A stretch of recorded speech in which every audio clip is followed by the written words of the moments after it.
Oh, it looks like we got the YouTube feed up.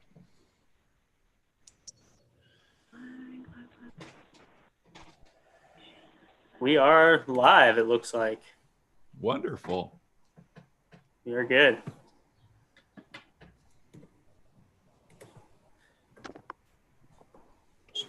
Let's see.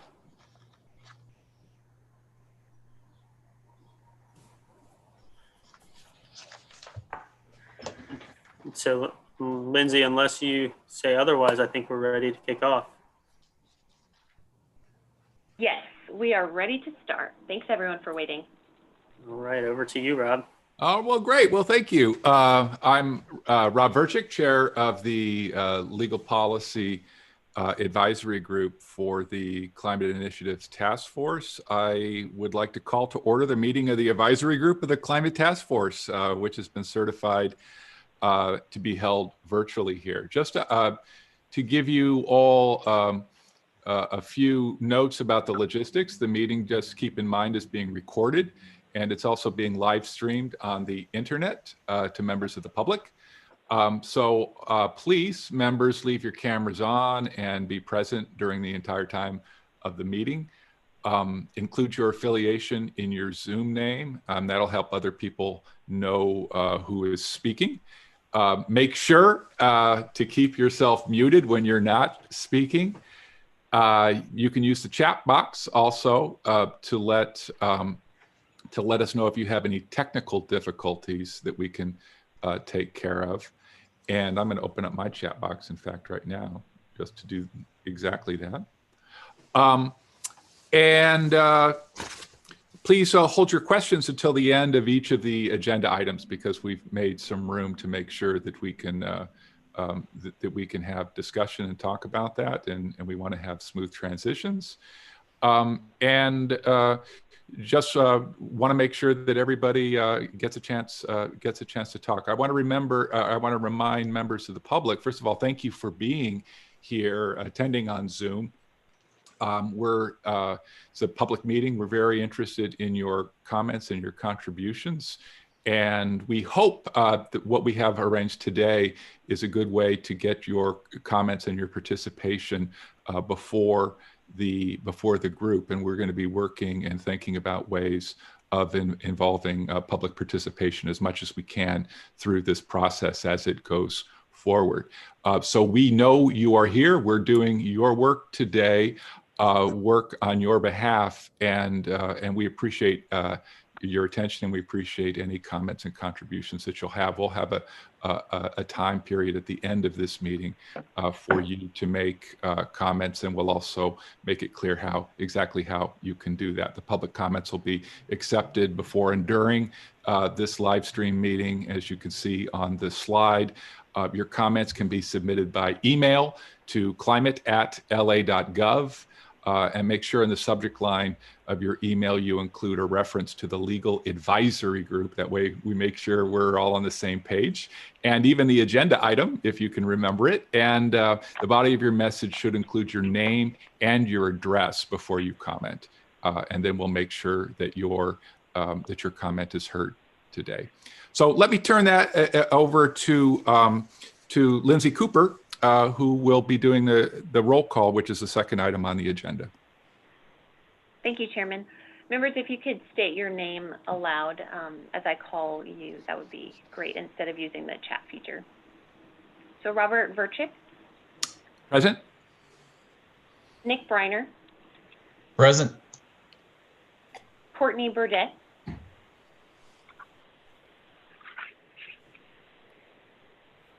Blake Canfield. Present.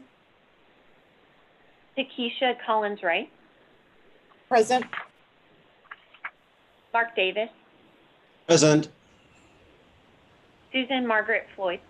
Present. Brandon Frey. It's Fry. Present. Right. Tyler Gray. Present. Monique Hardin. Present. Timothy Hardy. Present. Faye Matthews. Present. Karen Stokel. And Harry Vorhoff. Present. Members, we have a quorum. Well, that's great. Let's move on then to item number 3 on the agenda for approval of the agenda first. May I ask for a motion to approve the agenda for today's meeting? You can take a look at it. So moved. Mark Davis. Harry Vorhoff, second. Very good then. All those in favor say aye, please. Aye. Aye. Aye. Anybody opposed? All right, how easy was that? Okay, we're moving forward. Let's go to the next item on the agenda, and that is just a few words that I wanted to communicate to you as we started. All of the members of our advisory group and also members of the public. 20 years into the century already, and it's a doozy, isn't it? But we are on the dawn of a new energy revolution in the world, in the United States, and in the state of Louisiana. And that revolution is one that is going to expand the economy. It's going to build healthier communities. And if we do it right, it's going to slow the rising sea levels that are threatening our way of life here on the coast. We have 2 big challenges, I think. One is technology and one is cooperation.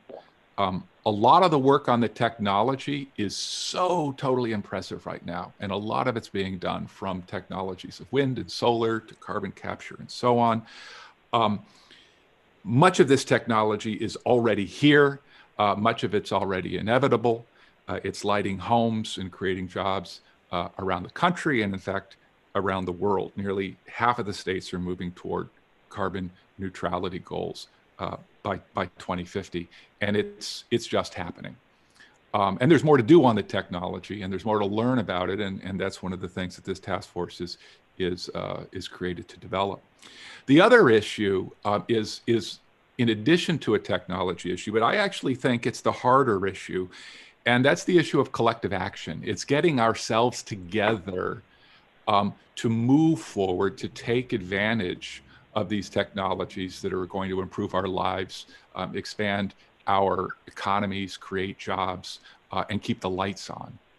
And the way that we build this collective, right, is actually through policy, law, economic incentives, and decisions that we make at the level of government and at the level of business and at the level of consumers and citizens in their own homes.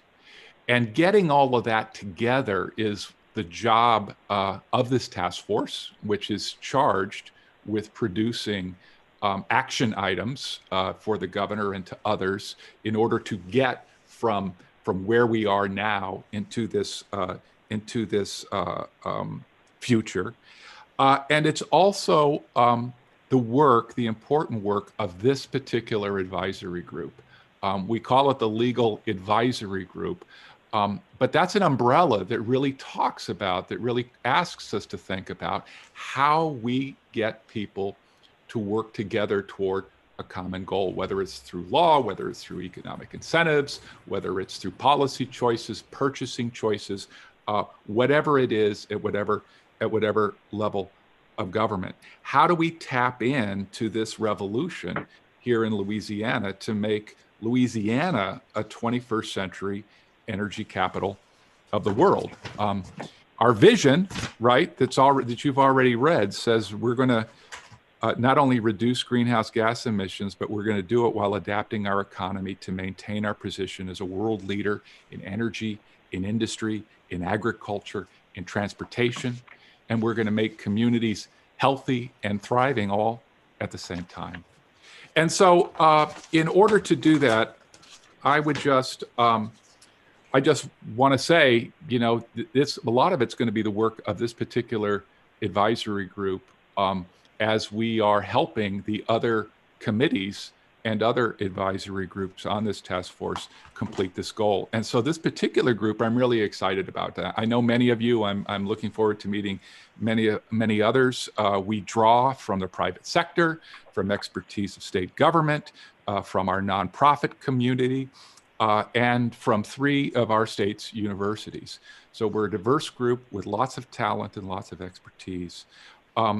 And we are doing all of this with the participation and the ideas of you who are watching on YouTube, members of the public.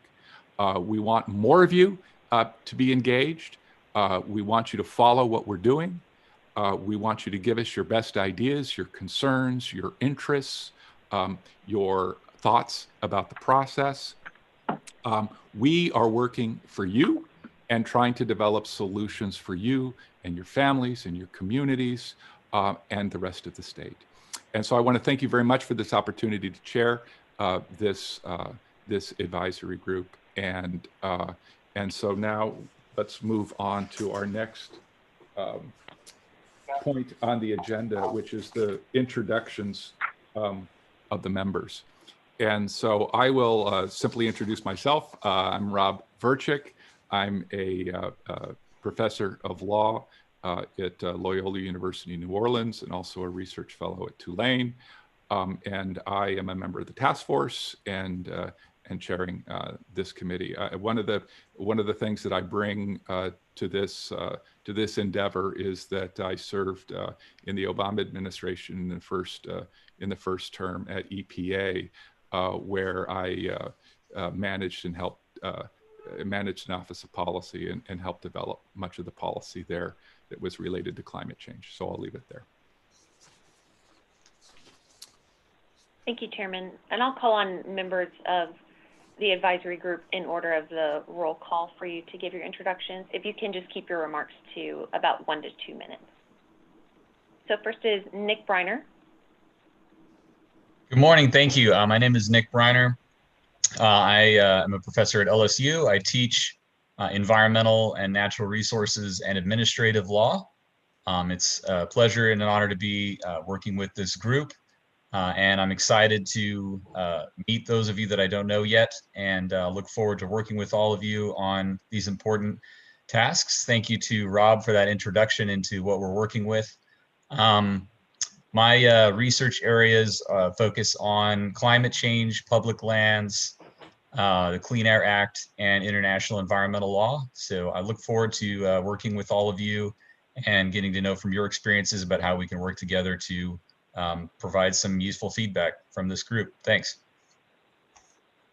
Thank you, Nick. Courtney Burdett.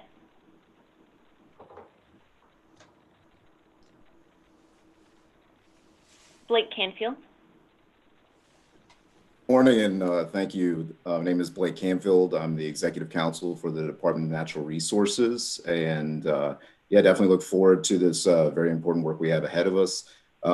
As executive counsel with the Department of Natural Resources, I work with the Secretary of DNR, also with the Offices of Coastal Management and the Office of Mineral Resources, and also deal with legislative matters for the agency.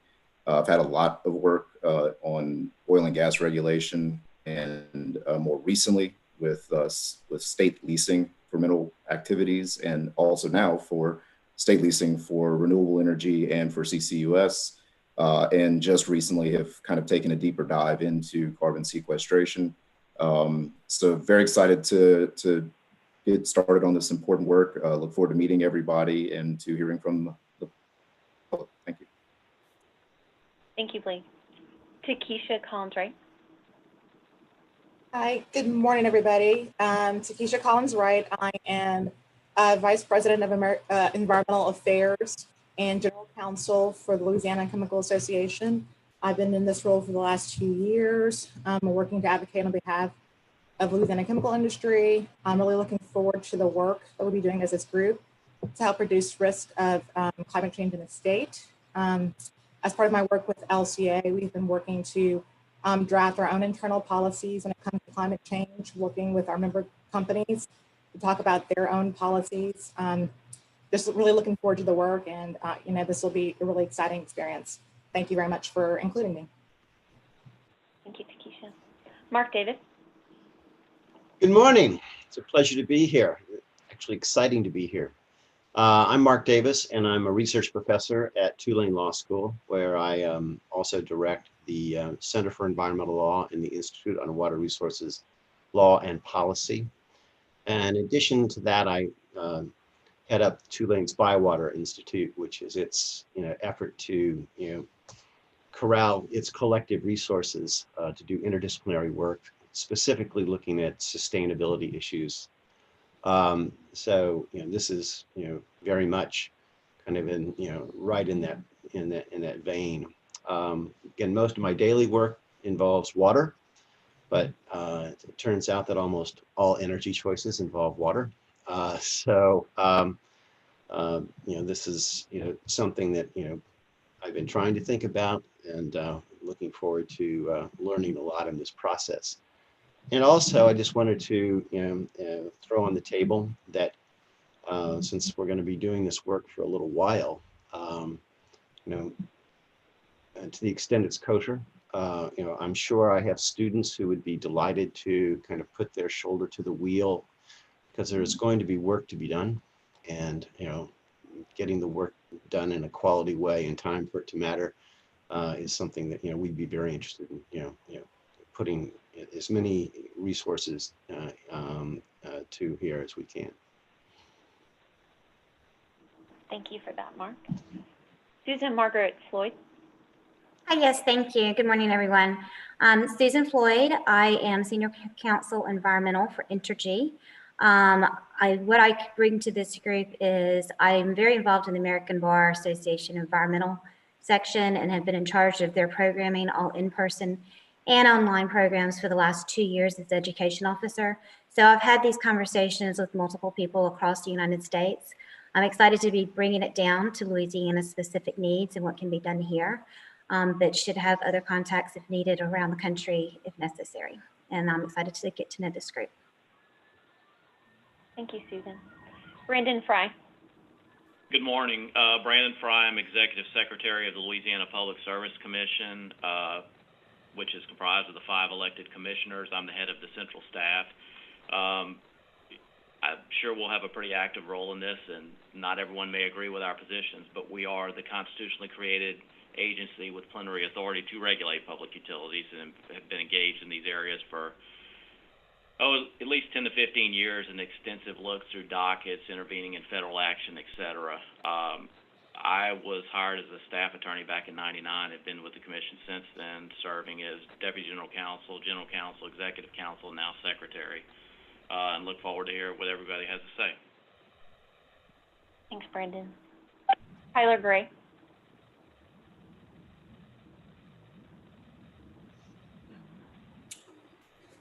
Thank you, Lindsay. And yes, again, thank you. I appreciate the opportunity to be here again. My name is Tyler Gray. I'm the President and General Counsel for the Louisiana Mid-Continent Oil and Gas Association. Very excited to be part of this group today, representing private industry. Is participating in this group. I am a member of the Climate Initiatives Task Force that the governor appointed. We, as an organization, look forward to participating in conversations like these. Louisiana is lucky that we're able to participate at this point, and being able to look at how we can help encourage membership and communicate messages to our members. And so we have been hard at work at this over the years. The threat of climate change is real. And so we look to policies and things that will help incentivize this going forward. We have already been working on it very diligently, and recent studies have shown that emissions have declined by 71% across the state since 1990, which is a remarkable decrease given that the GDP of the state has surged by over 177%.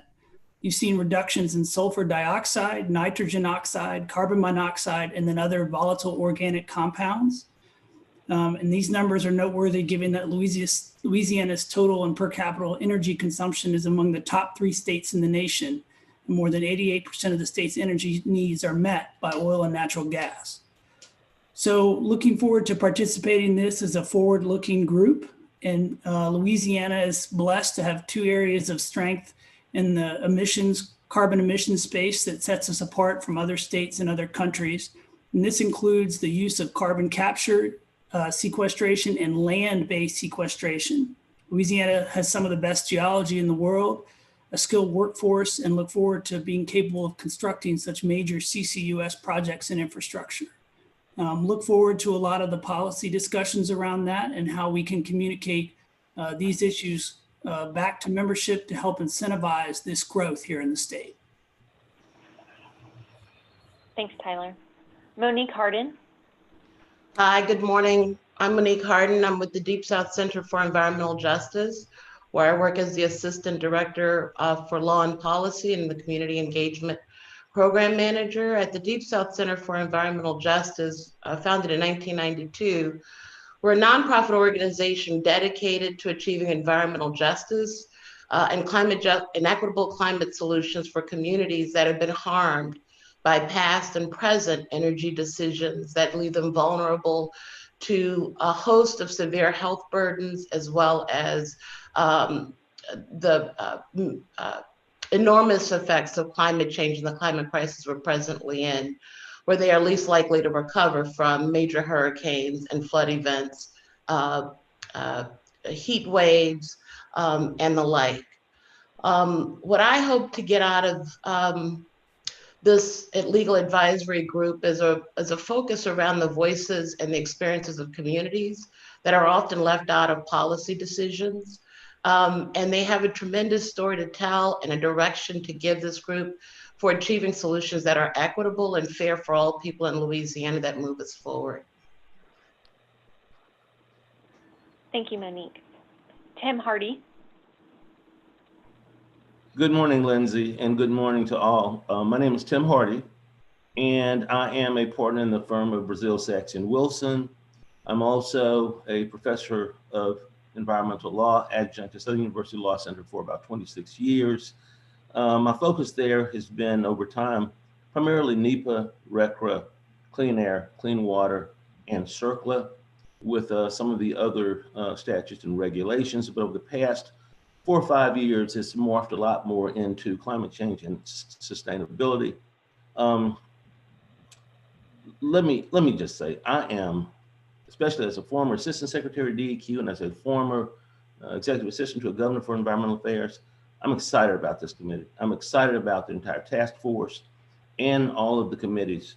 The makeup appears to have encapsulated almost all of the stakeholder groups, and I am honored that the Senate President saw fit to make me a part of this committee. I am very, very excited about both the issue and the makeup and the expertise that has been brought to bear on this issue. Thank you so much. Thank you, Tim. Faye Matthews. Good morning, everyone. I am Faye Matthews. I am the legal policy advisor for the National Wildlife Federation Golf Restorations Federation's golf program in Louisiana. Our work is part of the Restore the Mississippi River Delta campaign, whereby we advocate for large-scale nature-based projects and a host of other projects to be implemented and funded. Understanding that we have a coastal and climate crisis in Louisiana that has to be adequately addressed, including transition and adaptation measures. So I'm really excited to be part of this group. I look forward to seeing the folks and meeting the folks that I don't know. And I'm really excited to be here and offer what I can and what I do know, and be able to contribute my expertise and learn from you all. So thank you. Thank you, Faye. Yeah. Harry Vorhoff. Good morning, everybody. Very excited to be with you here this morning, albeit virtually. My name is Harry Vorhoff. I'm the Deputy Director and Executive Counsel for the Governor's Office of Coastal Activities, or GOCA. We are the policy arm of the Coastal Protection and Restoration Authority. We work closely with not only CPRA, but with the other state agencies to coordinate coastal protection and restoration efforts around the state. I'm also serving as the GOCA designee on the Climate Task Force and will be serving as its chair in many of the meetings moving forward. But I'm very excited about being a member of this advisory group and working with all of you to help provide information and advice to the committees and the task force moving forward. Thank you. Thanks, Harry. And Chairman, that is all of your members.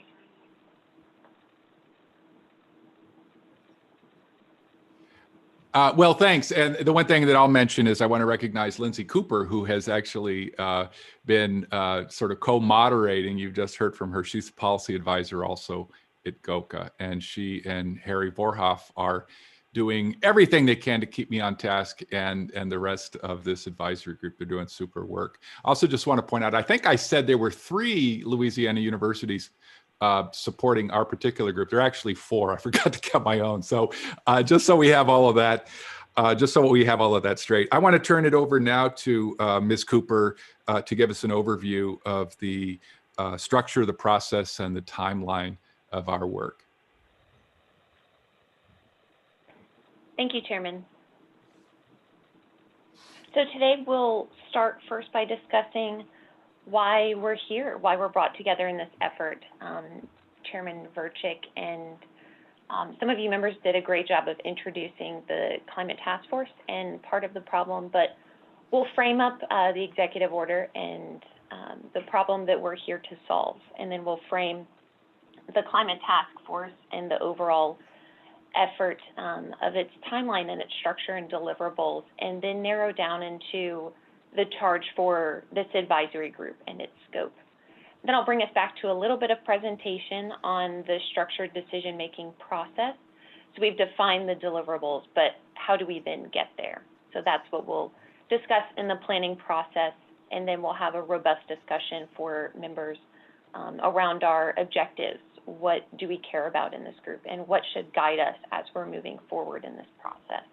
And then we'll finish off by talking through a few next steps. Since this is a short timeline, there will be homework, but that's just to ensure that we are continuing to progress towards our goals as we move forward.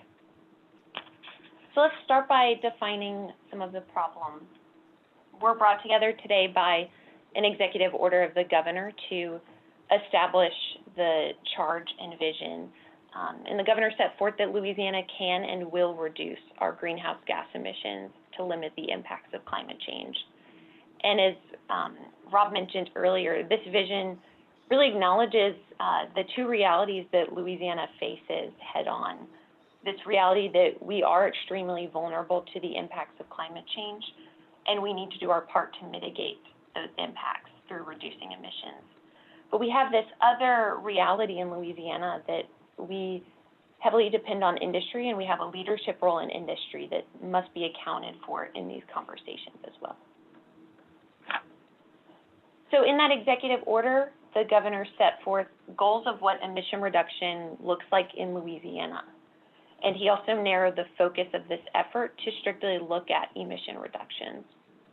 And so this goal that he laid forth, you might have seen this adopted by a lot of other states, about half of the other states, and many other countries as well.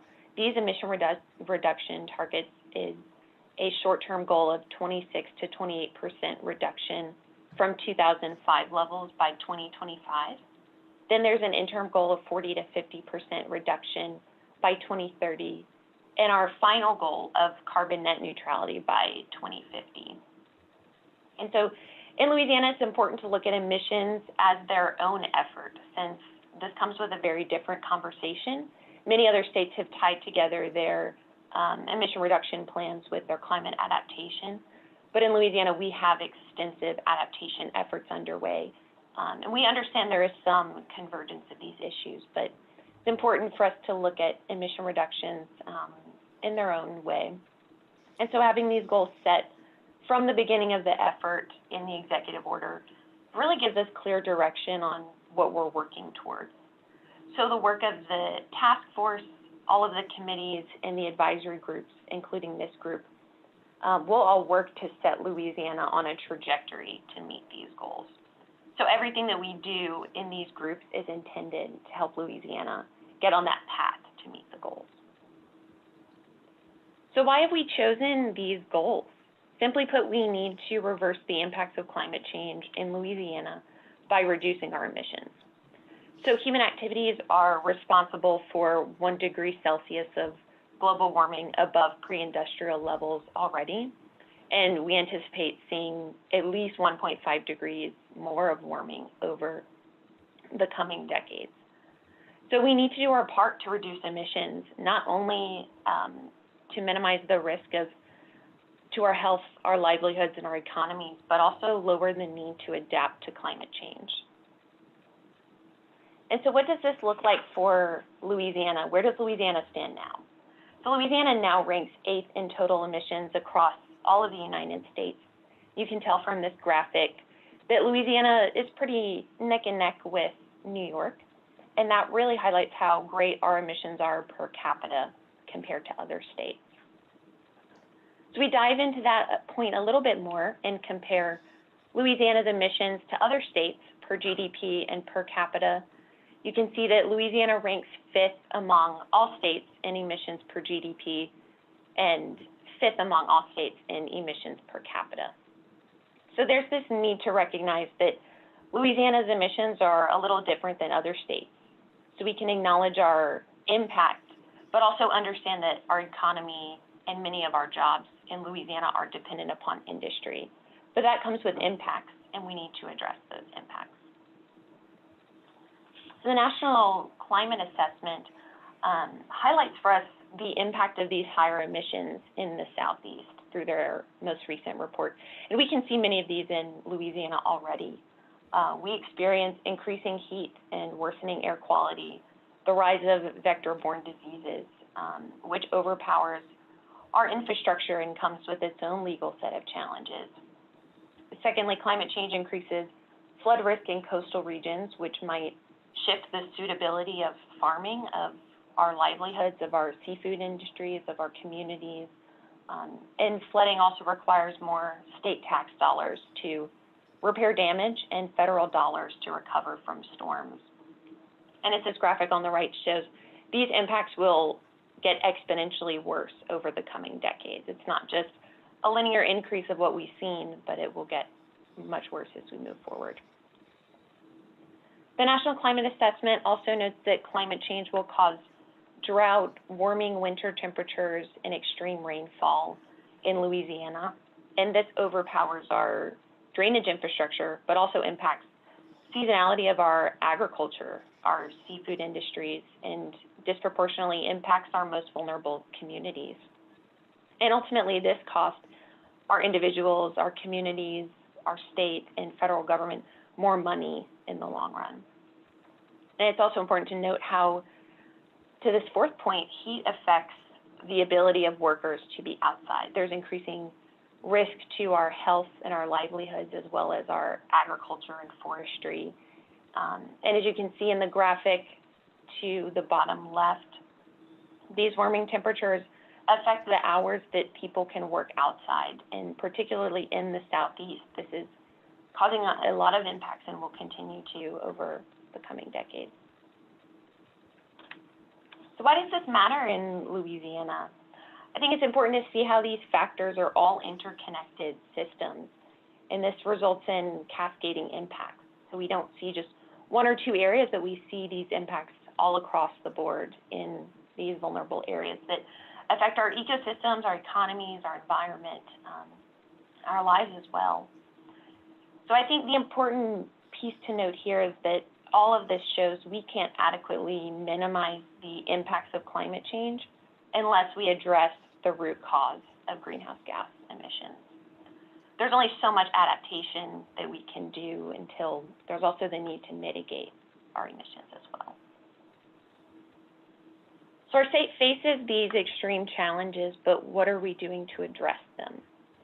Setting climate emissions goals is our launching point, and they're lofty goals, but they're attainable for Louisiana if we have a path to meet them.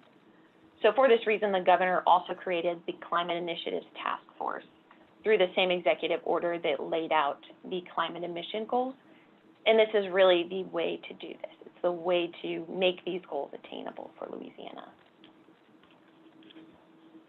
And just to reiterate, this is the vision that we're working towards.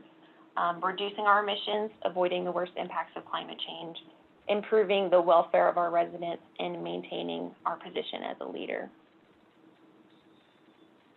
Diving into the task force a little bit, this body is tasked with setting Louisiana on a path to see that vision come to fruition. So to make these emission reduction goals feasible for Louisiana. And this is the composition on the slide of the task force. It's a 23-member body from state and local government, nonprofits, environmental groups, industry, community, and other representatives, really bringing together this broad group of stakeholders in Louisiana. So knowing that we're bringing together such a broad group, we laid out these values at the first task force meeting to guide their interactions. And I also think it's important for us to carry this into our effort today. So having brought together a very broad group of people in the legal advisory group, we must root our discussions in respect for the voice of others and the perspective of others with integrity and transparency. And we want to maintain these first three tenets through clearly voicing our objectives and our perspectives in a manner that encourages and facilitates discussion as well as open process for the public. And we'll do all of this through a science-based and consensus-driven process. But we know that we also can't just rely on a 23-member task force to reduce all of Louisiana's emissions. So for that reason, we've created these 10 subgroups of the task force to help inform this charge of the task force. So you can note here, in the small green boxes are 4 advisory groups that we have outlined for this effort. And we chose these 4 tenets because these are key elements that must be considered across all committees. So science, being well-founded in science and the correct data. Also equity, ensuring that we're not creating disproportionate impacts, but we're actually making our impact better. The financial implications of emission reduction strategies and the legal implications as well, which is where the role of this group comes in. And those 4 advisory groups will inform the work of the sector committees and the task force. And so the sector committees are in these blue boxes. These are our 6 major emission sectors in Louisiana that we believe needed to have their own groups so that we can have very informed and productive discussions about each of these sectors. So all 10 of these groups will filter up through the task force that ultimately is our decision-making body. So I'll dive into the roles of these groups a little bit deeper. So the sector committees will function to scope their emission sources and sinks in the sector, and they'll also develop and evaluate emission reduction strategies since they are based on those emission sectors. They'll communicate with the 4 advisory groups that I laid out, and the legal advisory group is included in this bin. The main roles of this group will be to evaluate strategies through their subject matter expertise, and also providing advice upon request to the committees as well as the task force. And then when we get to the task force, as I mentioned, they'll steer the overall direction of the climate initiative. They'll also develop and approve the deliverables as well. And on this slide, I'll also note that we, as the Governor's Office of Coastal Activities, will function to staff this effort. As Harry mentioned, we'll also be chairing the task force, but working alongside all of our groups to ensure that there is coordination among the groups. And also to note that we are working with the Water Institute of the Gulf, and they'll be our planning team and helping with the process throughout.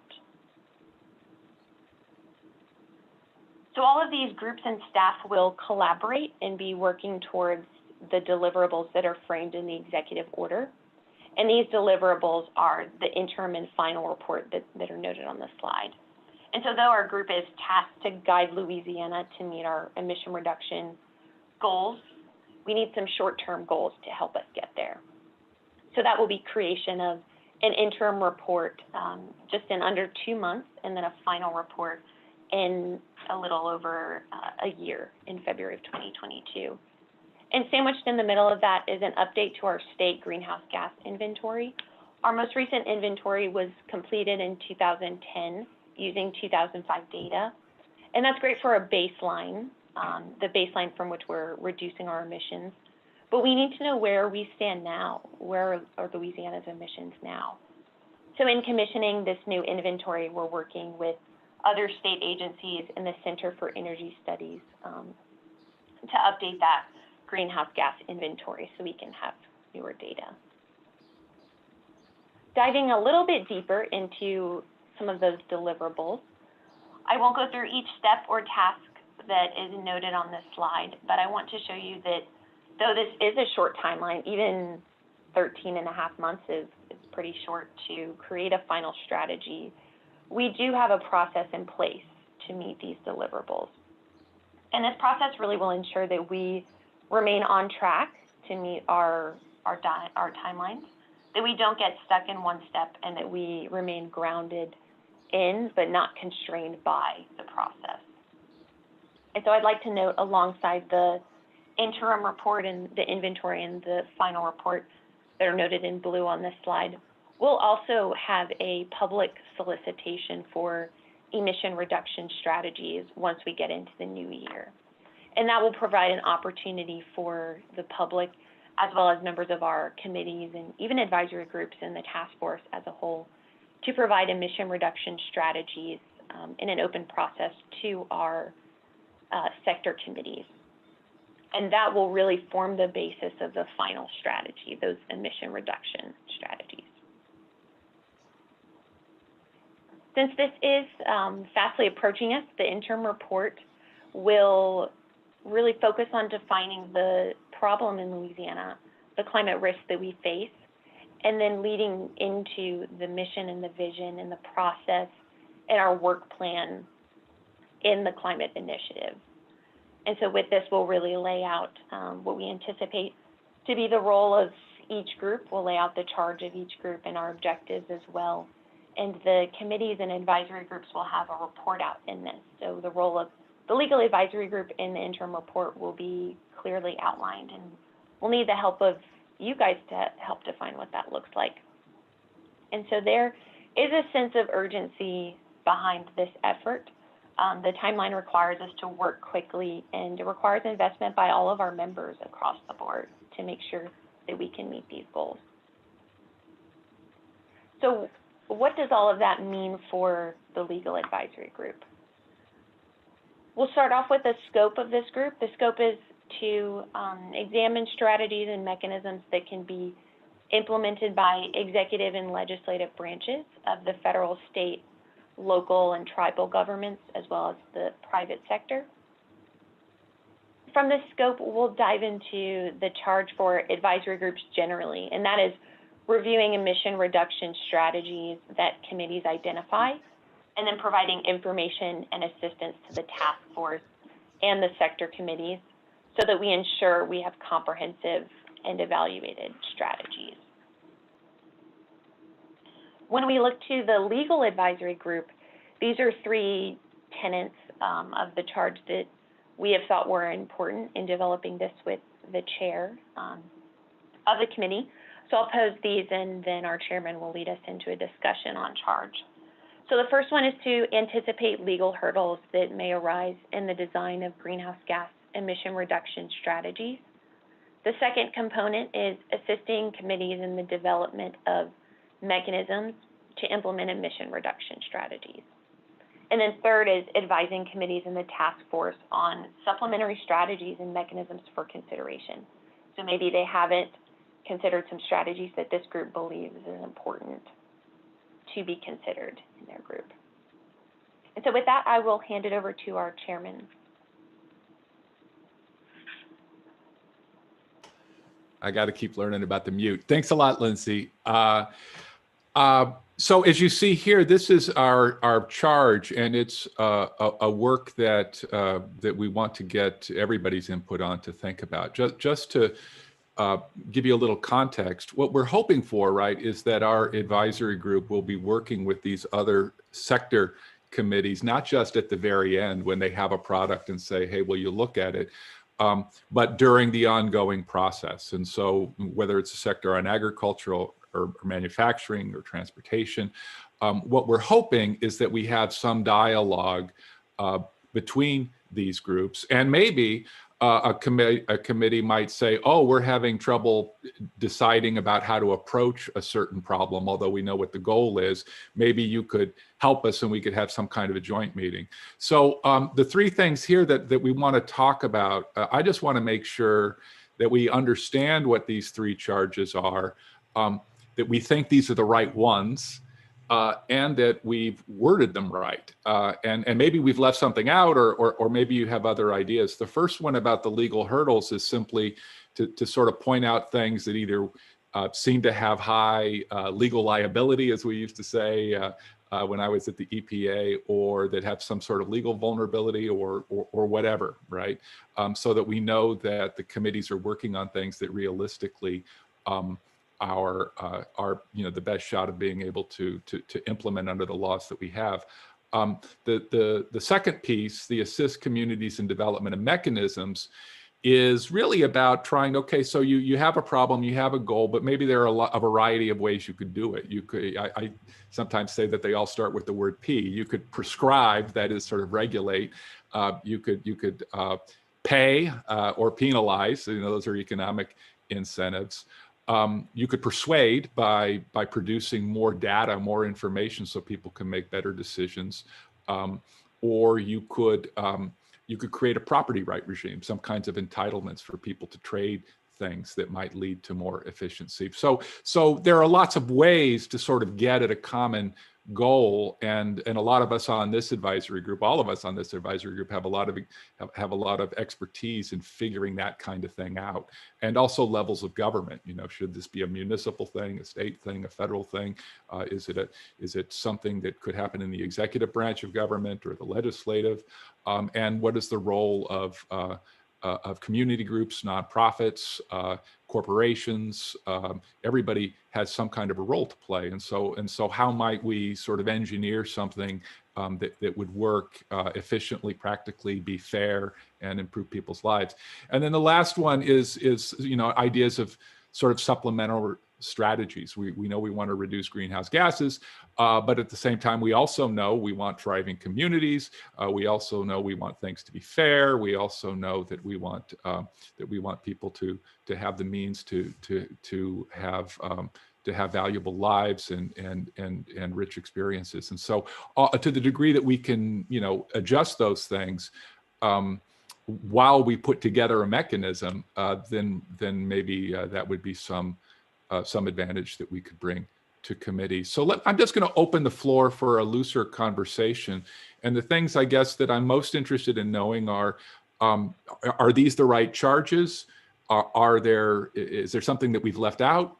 And could we improve the wording somehow to make sure that we have as sharp a goal as possible? So I'll just leave the floor open, and you can, Lindsay, do we want people to raise their hands electronically? Is that the best way to do it? It would be all right if members, I'm trying to think if we have I don't think we have hand raising. We don't have a lot of, I was just going to say, we don't have a large number of people. People could unmute and kind of speak up unless there's a traffic jam, and then I can figure that out. That would be great.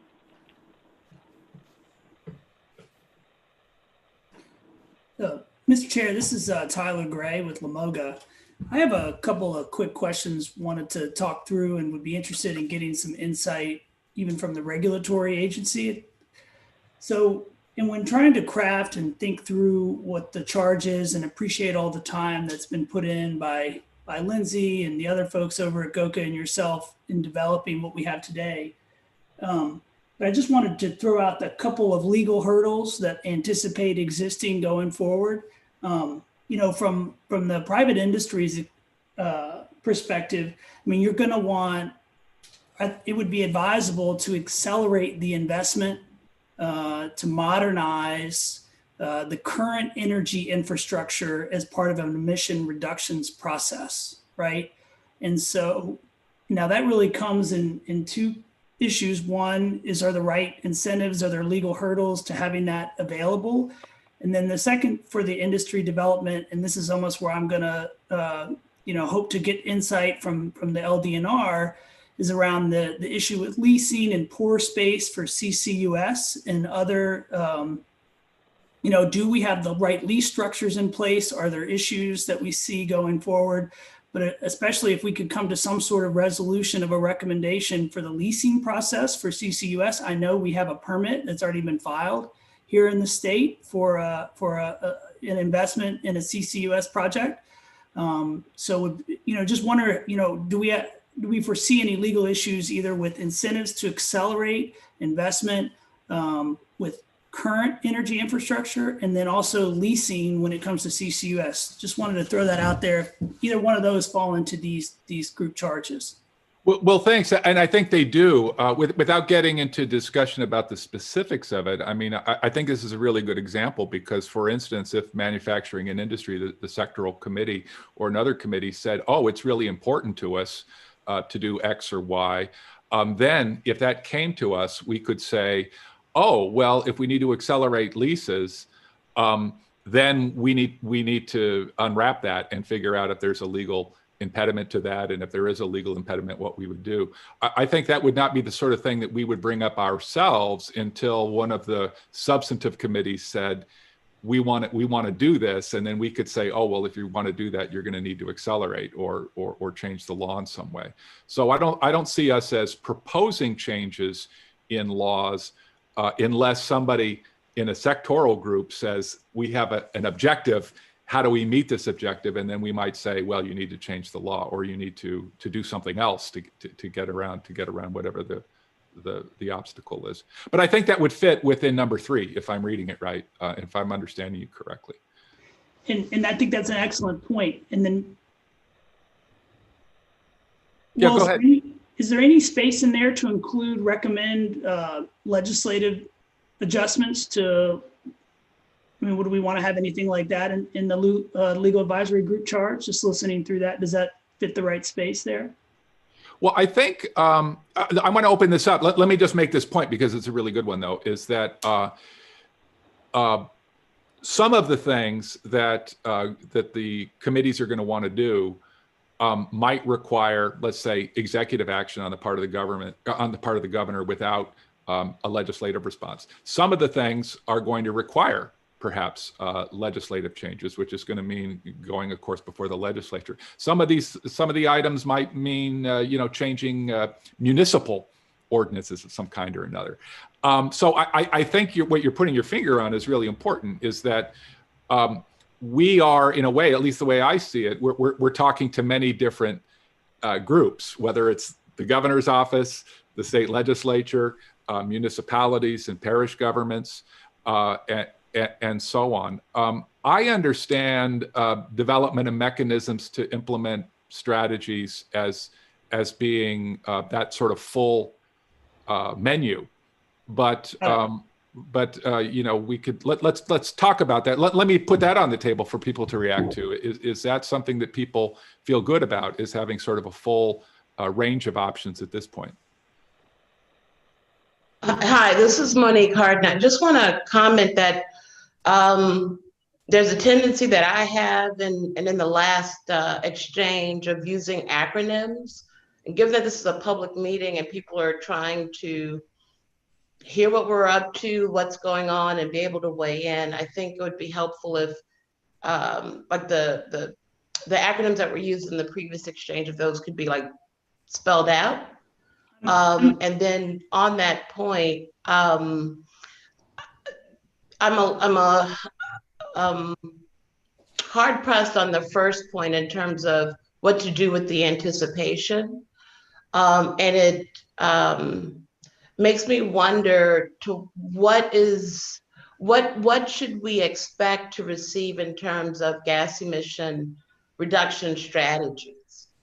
I am very leery around what I might be pejorative to some, but consider, unicorn fairy tale pollution solutions, and want to be able to have a sense that will those committees have peer reviewed or some demonstration on the record around the efficacy of the strategies that are being proposed.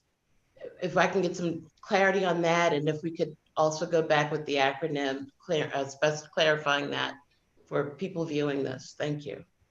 Thank you, Monique. I'll say that GOCA is the Governor's Office of Coastal Activities, and Chip Klein, who is who leads GOCA, is the nominal chair and the chair of the task force, and Harry Vorhoff's boss. I'm not. That's a very good point, and let's continue to sort of define things as they go.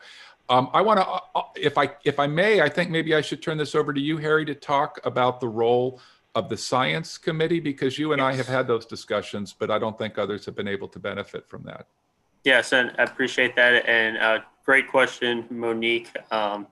And so the role of, I think as the committees are developing solution strategies and identifying them, those strategies will then be referred out to the advisory groups. And so, the legal advisory group we thought would in particular hit that first point of identifying the legal hurdles, but then, hitting the other two as well.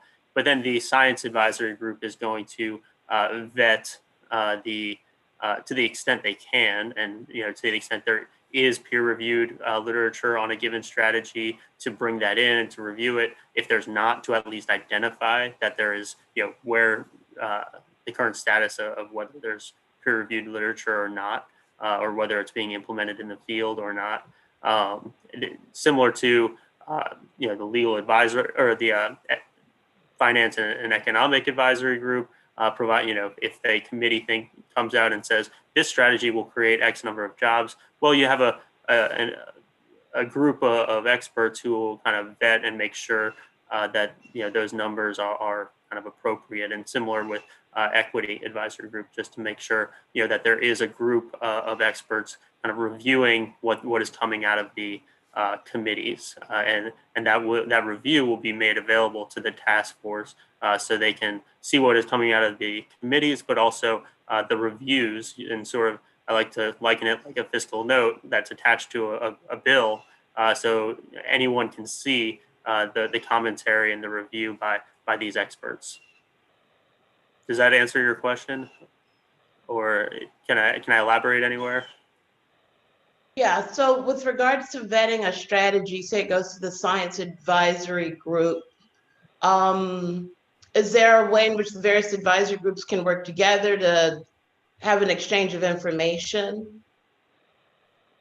I think that is something that we've identified and have been trying to figure out the best ways and to ensure that coordination and discussion across groups or across committees.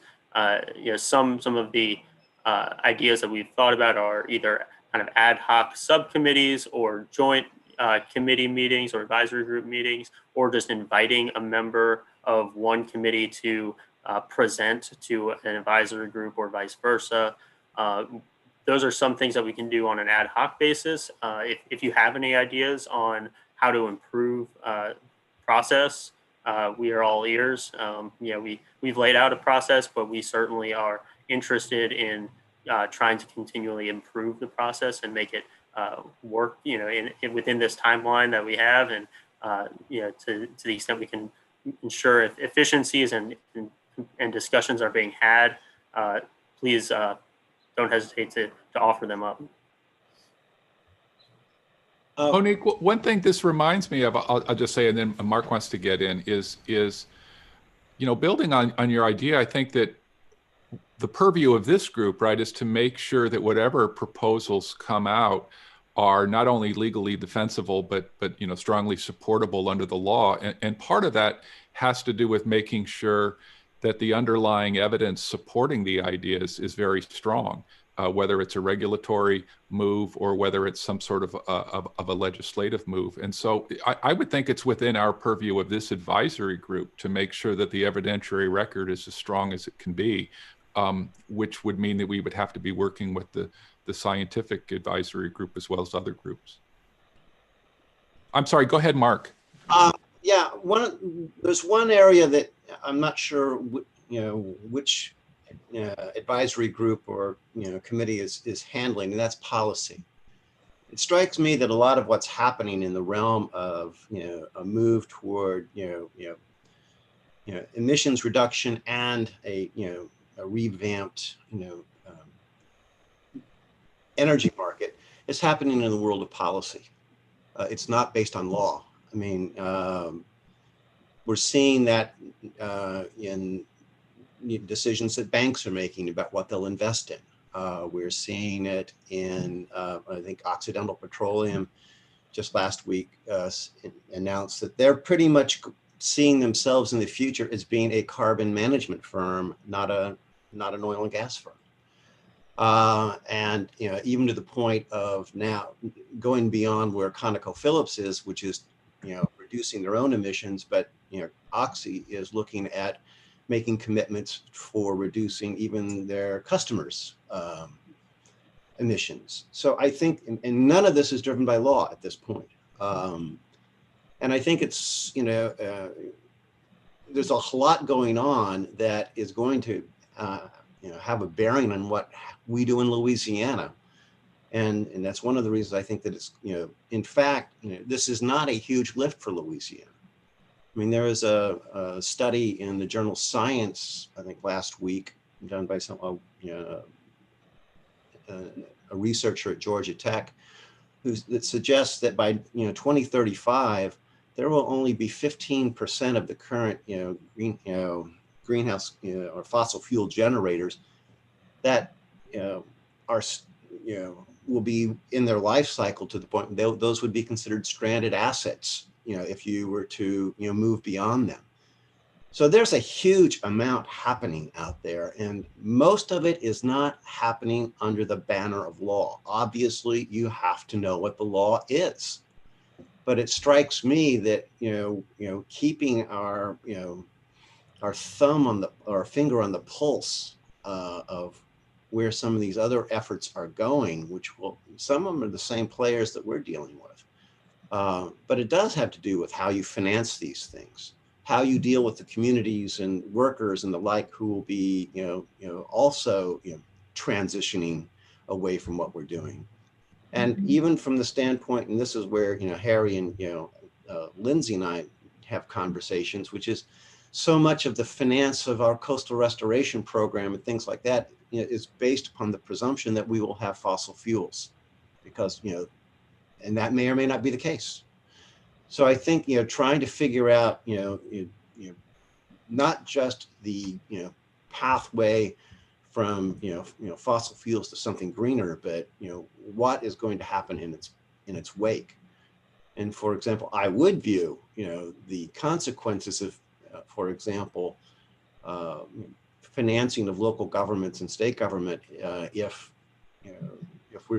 we really do see a rapid transition away from oil and gas. I mean, and we're not going to be in control of that, but we need to be aware of it. Yeah, I would see that second point, this sort of just transition point that you bring up, as something that would fit easily in the third bucket there. And I think the other point that you make many, but the other point about the market sort of moving in a direction already. I mean, one of the roles of law or government policy would just make sure they don't hamper that or get in the way of companies and others making the most efficient decisions, which might be in favor of new sources of energy. And just to comment on your points, Mark, I don't think one advisory group or committee has a monopoly on the policy side of things, but I think it certainly is a part of this group's charge. And I would be comfortable amending the language, perhaps in the second one.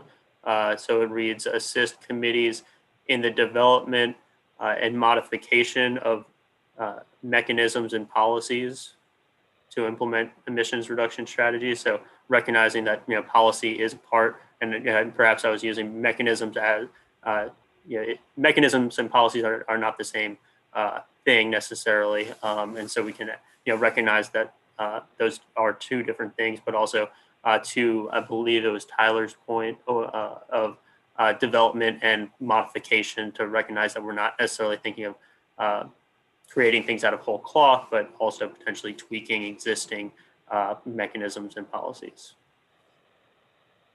That would be fine by me. It just seems to me,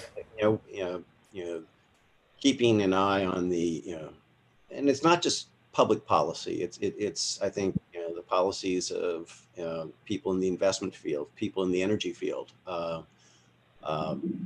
that and the philanthropic fields. What are they going to be investing in? Because they're looking at significant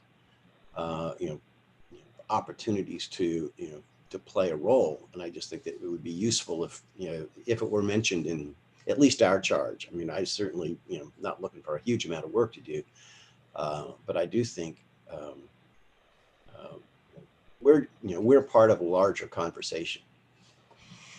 And one additional point is that the committees and advisory groups are going to be reporting out to the task force, and so I think that will be the body that is pulling these threads together.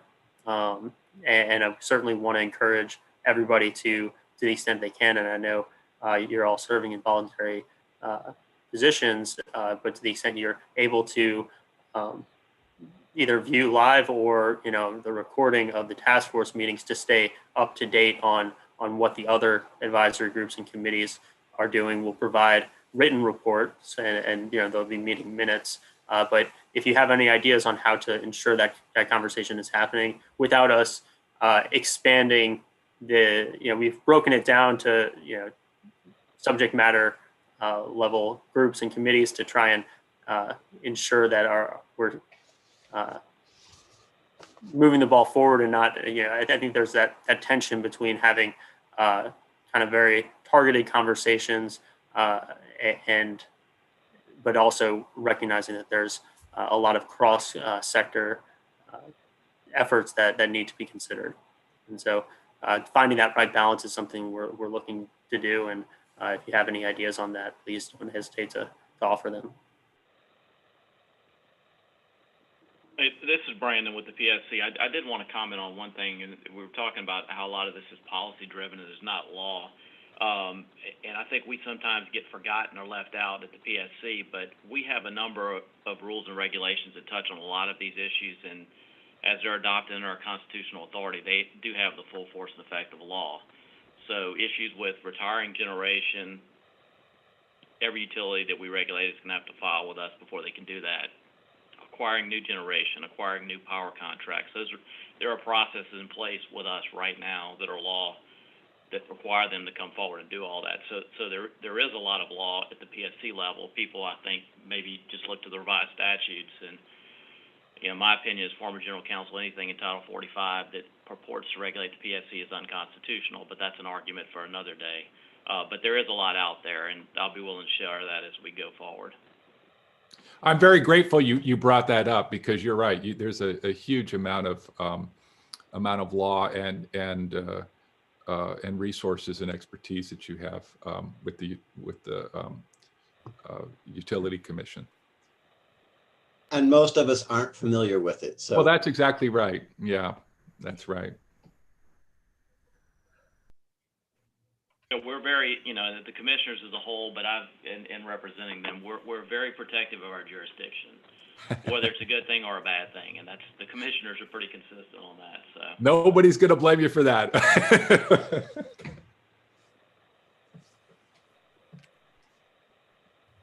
I think it might be also helpful to look at the law, positive law we have around affirming individual rights and freedoms that move us in this direction around, I think, some of the end goals of the Climate Initiatives Task Force, whether we're looking at the the public trustee doctrine in our state constitution, or important human rights laws. I think that is something that we shouldn't lose sight of in this work. That's a good point.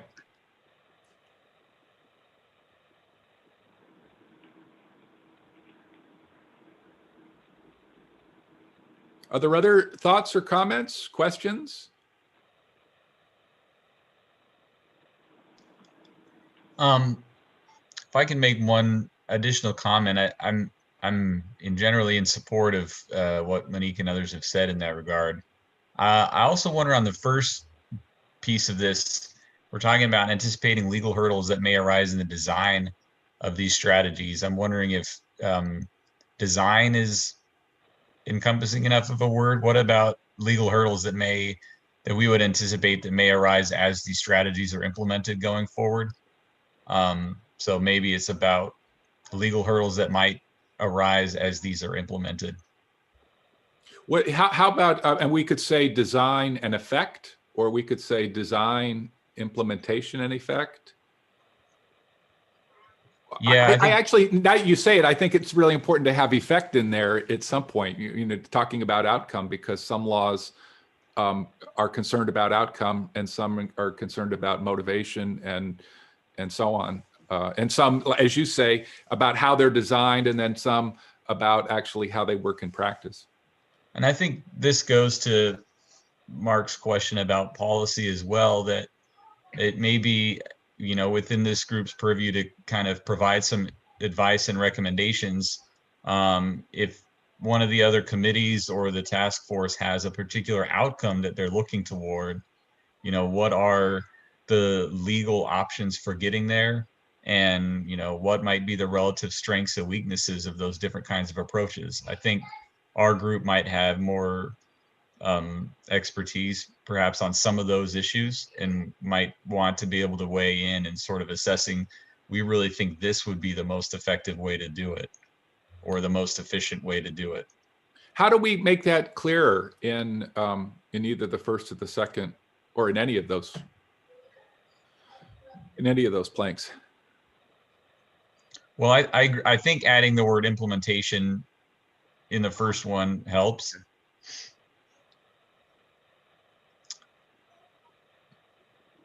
I mean, I think some of what I'm saying is in that second piece. I mean, you know, I'm kind of thinking that in the second piece, assist committees in the development of mechanisms. I mean, it seems like what you're really saying is to assist them in the development of the most effective mechanism, or the most beneficial mechanism, understanding that you might have, and maybe mechanism's not the right word either, but understanding that you might have a strategy for doing something, but there might be a second strategy that also does something else that's really important that we care about. And so it's not just about picking a strategy that's going to work, it's about picking a strategy that's the better strategy, or the best strategy. And I would say there's, you know, a couple of elements to that maybe it's assisting committees in development of effective and equitable mechanisms, or effective and just mechanisms, or whatever word we want to use in there, that sort of represents the role of what law does, that we want to think about how law makes things both effective, you know, in achieving the goals that we want as a society, and then also that law does it in a just and equitable manner. Right, right.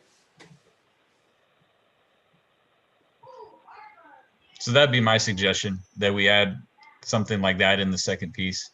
I like it. Are there other, what do people think about that? This is Susan Floyd. He touched exactly on my problem with number one. I didn't think it was broad enough, and just talking about the legal hurdle, you know, in the design. We've got to look at the process from design to implementation, to what risks are involved following implementation. I mean, it's not going to just end because it's been implemented. There will be, you know, things carry on after that, either from groups that are unhappy with how it was done, or other things we need to think about. So I think we need to broaden that legal hurdle component. If we put implementation and then effect in there, is there more that we would have to do? Or, I'm comfortable with that. Say it again? Oh, I said I'm comfortable with that. I think that does a good job. Okay, thank you.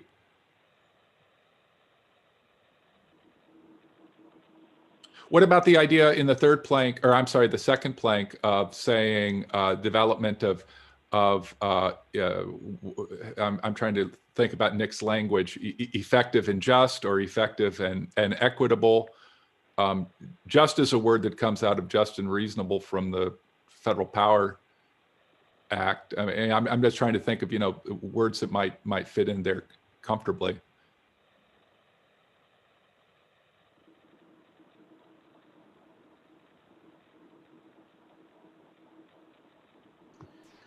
Just for consideration is maybe an additional statement on the group charge that was Nicholas who was speaking before.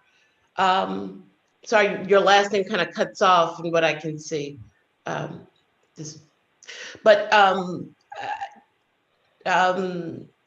idea maybe is just we're having all of these A words, so sticking with that, maybe applying a legal framework to ensure equity and justice. I think, yeah. So here's, the third plank, right? Advise committees and task force on supplementary strategies. I think that is what I think your idea about equity is something that was meant to be that was understood to be one of those supplemental strategies, right? That is, if the primary sort of singular strategy is reducing emissions, then what we want to say, it seems, is that we're interested in doing that for sure, making sure that gets done. But if there are other things that are very important to the welfare of Louisianans, then we want to do those things too, to the degree that they don't jeopardize the first goal, which is reducing emissions. And what I hear you saying, Monique, is that and Nick too, is that equity component is important enough or strong enough that we should call it out by name. And we could either do that in the third plank by defining that as one of the supplementary strategies, or we could make a fourth plank. And it sounds like you're advocating for a fourth plank, just to make sure that we have that as a focus of our work. Is that right? Yeah. Nick, what do you think about that? Yeah, I mean, I recognize there's also another equity advisory group, but I still think that it's important as the legal advisory group that we make sure that those considerations of both equity and effectiveness are wrapped into whatever we, suggest. This is Harry, and I'm loving this discussion, and I think, certainly equity is going to be a main driver of this advisory group. We are also having a discussion. The next discussion that we'll have in this meeting will be identifying those fundamental objectives, and certainly based on this discussion, I think we were already assuming that equity would be increasing equity through this effort would be one of those fundamental objectives. And so, among others that may involve economic considerations, health and welfare, so that we're those other important things that we're trying to address while reducing emissions are going to be covered. And I guess, I think it's important enough to include in the charge, but I don't want everyone to feel that those fundamental objectives that they're bringing to the table, whether they are, economic or health, public health related, that we have to put it all into this group charge, because we're going to be getting into defining our fundamental objectives and quantifying those in metrics, or turning those into metrics so that we can kind of in an orderly way evaluate the strategies as they're developed. So just putting that on the table just to help our discussion, and recognizing that we're going to continue this discussion I think on the next agenda item, or a couple of agenda items to follow.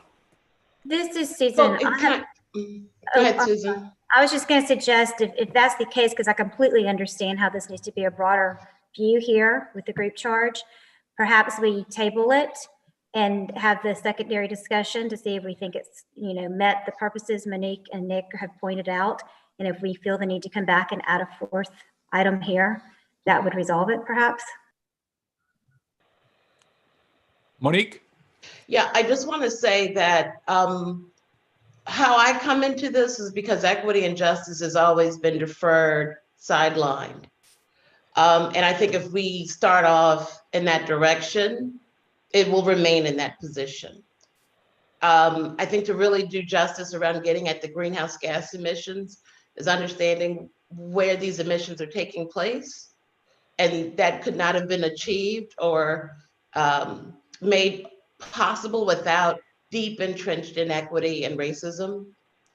And so securing justice and applying the law to that aim, either we all can see that as a shared goal, or it will always just be part of this ensuing debate that we will have in this work going forward.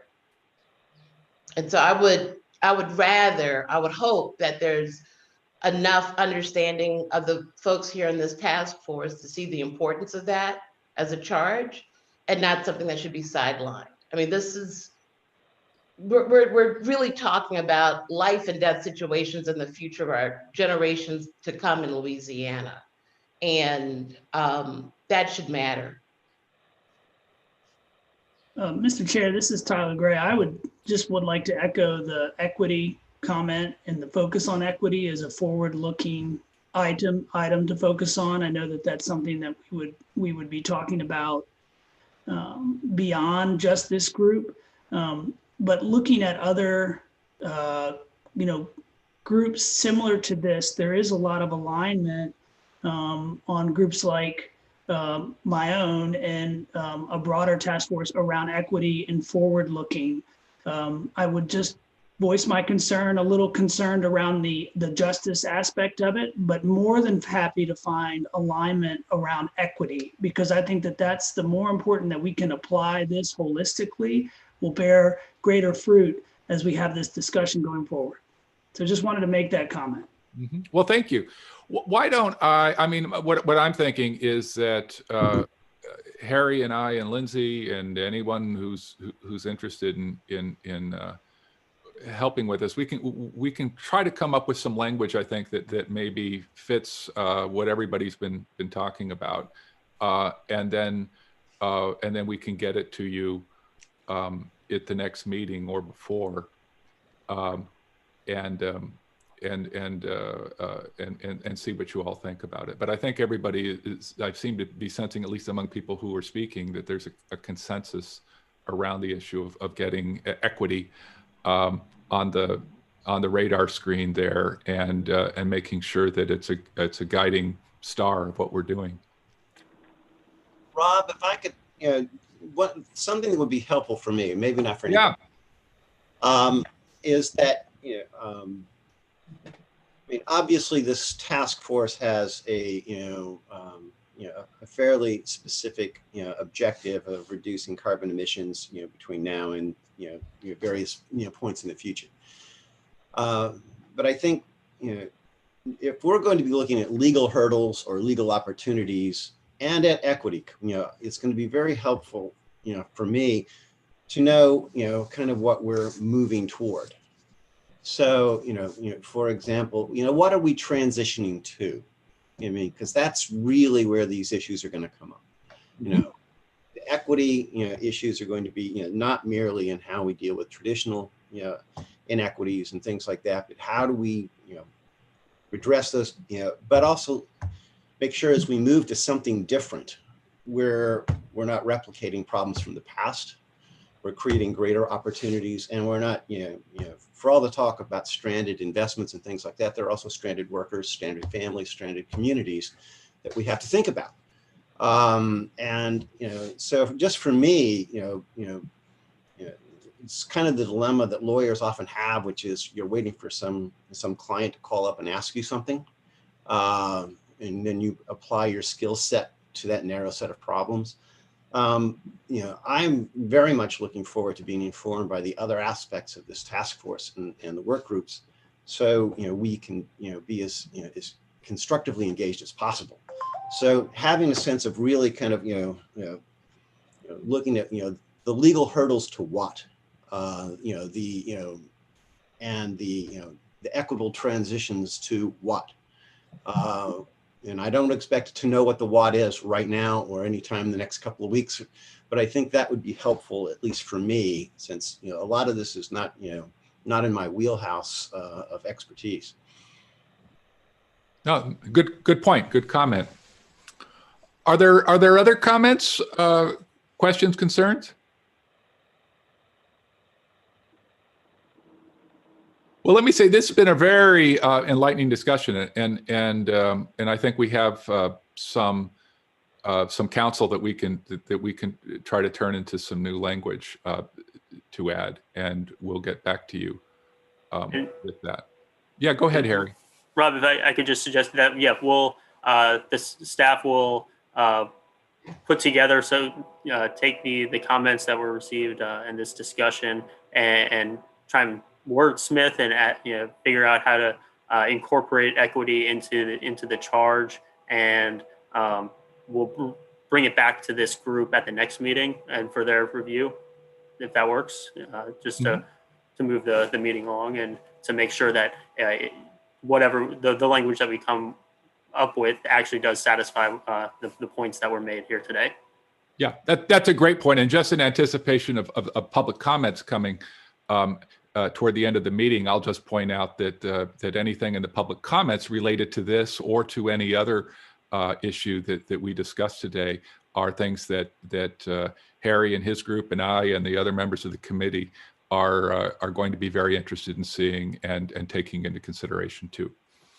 So let's move then to our next point on the agenda, which is the structured decision-making process. And Lindsey Cooper is going to tell us about that. Go ahead, Lindsey. Thank you, Chairman. I wanted to quickly ask if anyone had questions on all that we've discussed on the climate task force, the deliverables, the timelines, before we jump into process.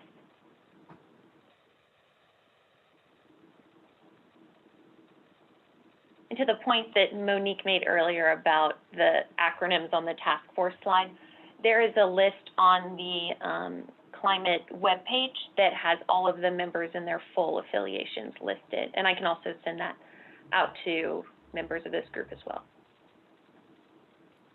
Thank you.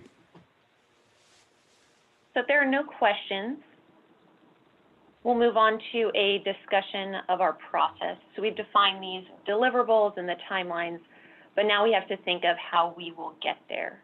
So we will be using this process called structured decision-making to ultimately develop the final climate strategy that is due in February of 2022. And so SDM stands for structured decision-making. This is a process not for its own sake, just to have a process, but the point is to help us move forward in every step of this effort through an objective, a transparent, and a structured way. And SDM provides the transparency and the structure first to clearly articulate our objectives. And that's the discussion we'll move into next, to articulate the objectives that include targeting emission reductions, but also our economic and societal objectives as well. SDM will also help us evaluate solutions and strategies against those goals, against the objectives that we'll set. And lastly, it will help us evaluate the trade-offs between emission reduction strategies that can ultimately guide us to that decision in the final strategy. So I think one of the great benefits of SDM is that it serves this convergence of science and policy. And that's really important in this conversation. So we're developing strategies to reduce emissions, as we've been talking about, all of these mechanisms that we can use. But we must also be well informed by the proper science and data of emissions. So let's talk through the framework a little bit. SDM offers 6 steps in this decision-making process. And we'll also follow these as we're moving throughout this 14-month timeline. Today we'll start with step 1, which we've already started to define, and then move into step 2. And these 2 steps are necessary to build up to later steps that we'll get into the emission reduction strategies with. And a key benefit of this is being able to have structured conversations about complex decisions. We know that these are complicated strategies. There is a lot at stake and there's a lot to consider. And so we really want to break down these complex problems and have conversations that are focused on our objectives and on our values.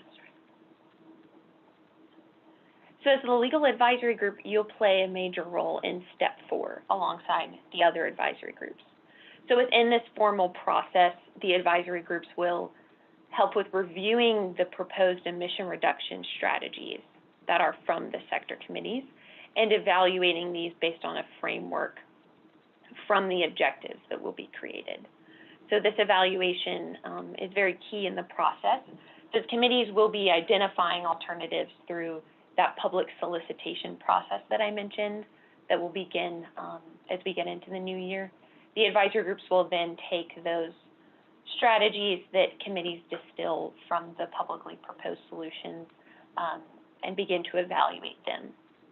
And then you can see in step 5, then as we get into the late summer and early fall, we'll throw all of our strategies together and evaluate them, see how we can create complementary strategies. We know there's a lot of bleeding and overlap between these groups and between the emission sectors and even between our advisory groups. And it's important that we carve out some time in this effort to ensure that these strategies are working together and that we're not creating any strategies that conflict with one another or don't work towards the same end.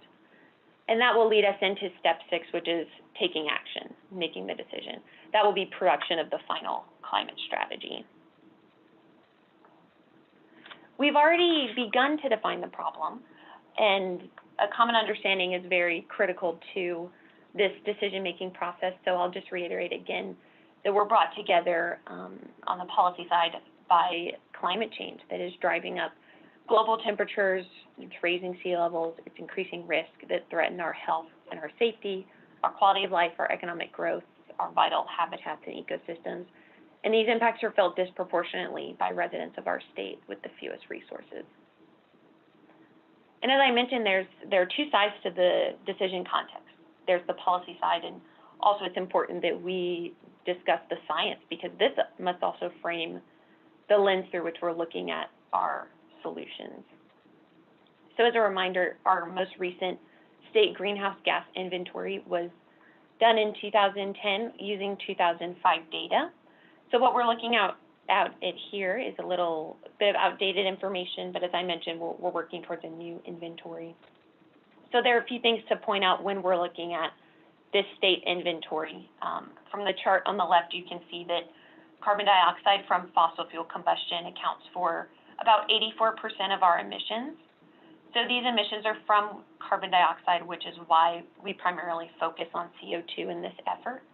But from that column that notes our greenhouse gases, we're also addressing methane, nitrous oxide, sulfur tetrafluoride, hydrofluorocarbons, and other potent greenhouse gases that just might not be as prevalent as that CO2.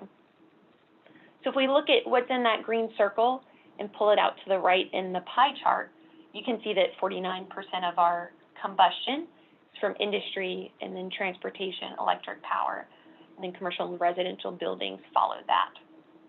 So Louisiana is unique among most states in the United States that the predominance of our emissions are from the industrial sector. So it's important to understand the policy context and also the scientific context as well. So now that we've defined the problem of why we're here, we can move into the next step of setting our objectives. And so that context we just talked about, what is the problem, should influence how we define the objectives of our group. And our objectives are really, what do we care about in this effort, and how do we get there? And this is a vital step in structured decision-making so that we are aware of other people's objectives transparently, and that will guide the evaluation of emission reduction strategies later on in the process. So we have this primary goal of reducing greenhouse gas emissions, but there are other objectives that will influence how we decide to reduce emissions. as we were talking through earlier, what mechanisms are available and how do we incorporate justice and equity into those objectives as well. Even as the governor mentioned in his executive order, his vision is a balance of reducing emissions while limiting the impact on people and maintaining our leadership position. So reducing emissions can't be done without considering cost and profitability and societal benefits and equitable outcomes. And this is really why we've brought together all of you who are a broad group of stakeholders that can bring different perspectives to the group. And we want you to be transparent about those objectives that you're bringing to the discussion. And as you can note, I've provided a few examples here for the legal advisory group of what our fundamental objectives can be. So possibly maximizing success and longevity of emission reduction strategies. We want to create strategies that are successful and that can withstand administrations. Another potential objective is minimizing legal hurdles that might impede success, and we've talked through that some in the chart as well. Another possible objective is identifying strategies in coordination with sector committees. So we want to be thinking about what do we want to bring to this discussion? What is important that will guide us as we move through the process? And these objectives will serve as kind of our guardrails and our guidelines as we move forward so that all of our future conversations are informed by our objectives. So with all of that said, I'd like to open us up into a discussion to talk through our objectives in this group. So this is our first big step as a group that we can talk through our goals without going directly to solutions or directly to our mission. And I think we all know that our experience and our perspective will influence how we make decisions, whether it's voiced or not. And so in this process that is public, we want to be transparent about what we care about and what we think needs to be considered for the sake of transparency in our process. So the goal is to put all of these objectives on the table and not yet consider how to get there in negotiating, but really being able to have an open discussion with one another. And so as we move through this, I will make some notes on the slide. I'll move us out of presentation mode as members discuss so that you can have a visual as we talk through these objectives. With that, I would like to kick us off with our chair.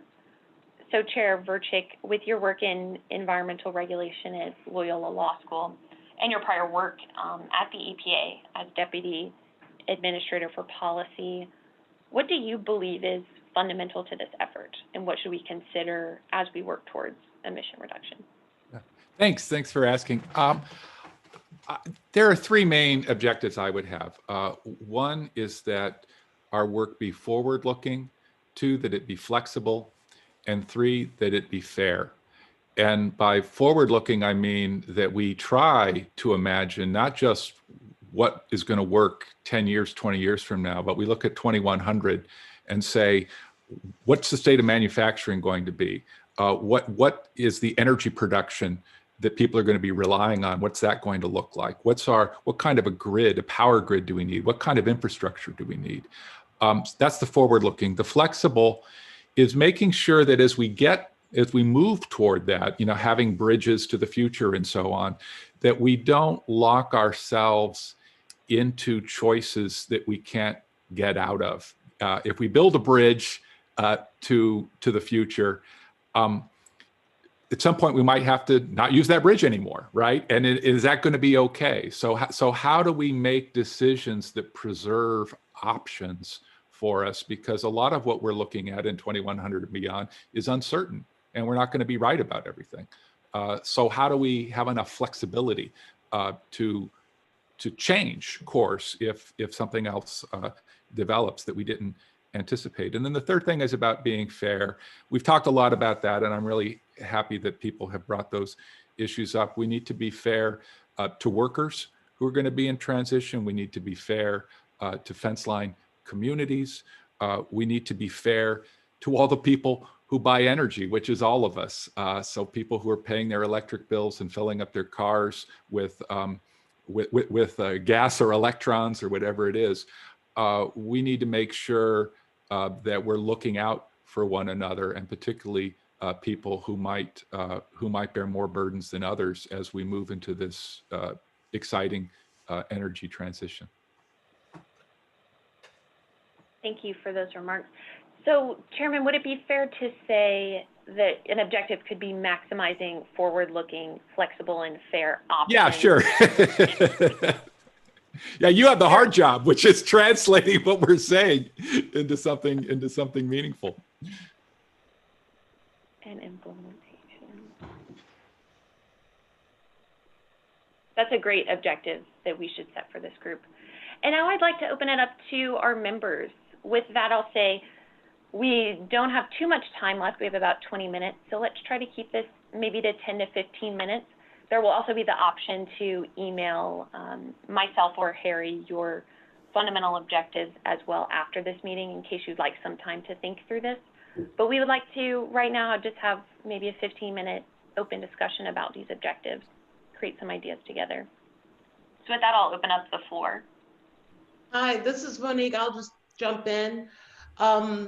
One burning objective I have, if I can use the word burning, is getting a roundup of the laws and regulations taking place that are advancing these climate initiative goals around greenhouse gas emission reductions and co-benefits for communities and workers.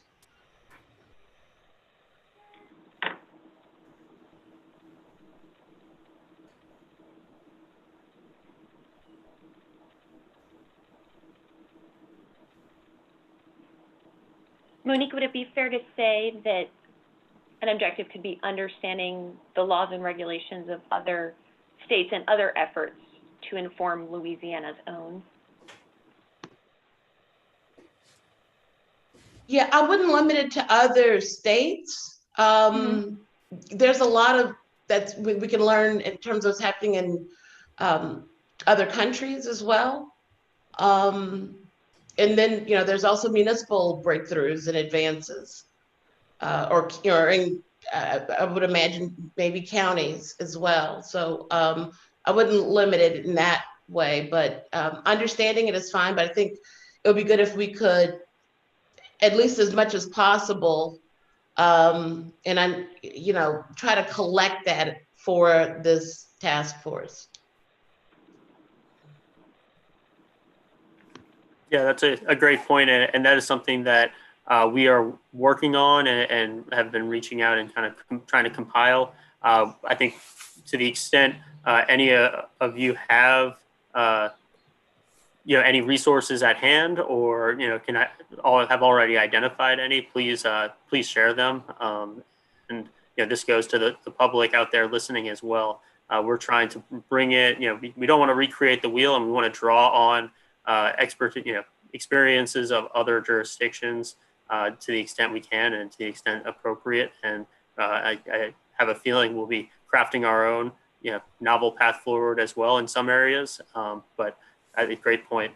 And while I have the floor, I would like to say, so even though this effort is focusing on emissions reductions, a fundamental objective of mine is to increase Louisiana's resilience against the impacts of climate change.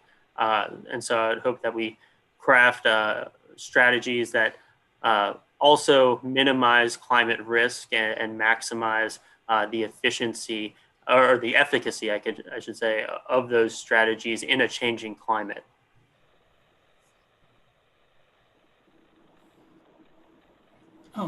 This is Tyler Gray. I want to just say, I think that so far the objectives are really tremendous, and appreciate, again, being part of this group. There's one concept that I would love to include as part of our discussion, and that's around the modernization of current energy infrastructure. And looking at it holistically, you just want to, you want to make sure that it's modernized, that we don't end up with, current infrastructure just remaining stagnant and not, moving forward along with the rest of the community. So I don't know exactly where that fits. I'd almost put that in there with what Harry mentioned, and increasing Louisiana's resilience against the impact of climate change, minimize climate risk, modernize current infrastructure or something along those lines, because I think it also can speak to not only the industrial emissions that we talked about in the previous slide, but then also around transportation,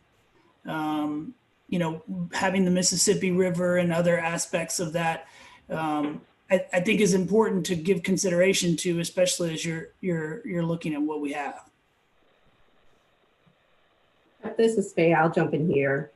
Harry, to the same point of resiliency and sustainability, I would say that that's probably top of the list. Identifying legal impediments to the good stuff. So one member pointed out that we want to make sure that we are not standing in our own way as the transition, the inevitable transition, as Mark pointed out. We don't know when it will be or what that looks like, but that we're not standing in our way. So maybe that is to Monique's point about compiling and analyzing laws and regulations that can inform, but also looking at our own laws to say, identify those laws that may be impediments to encouraging good behavior. And then just large scale rethinking. So to Tyler's point, how do we think on a large scale? How do we think about holistically about approaching initiatives so that we're not inadvertently compartmentalizing and creating problems where we can take a holistic approach. Hey, could you reiterate the last point that you just made? Large scale, rethink large scale planning and large scale approaches to projects generally. Mm-hmm.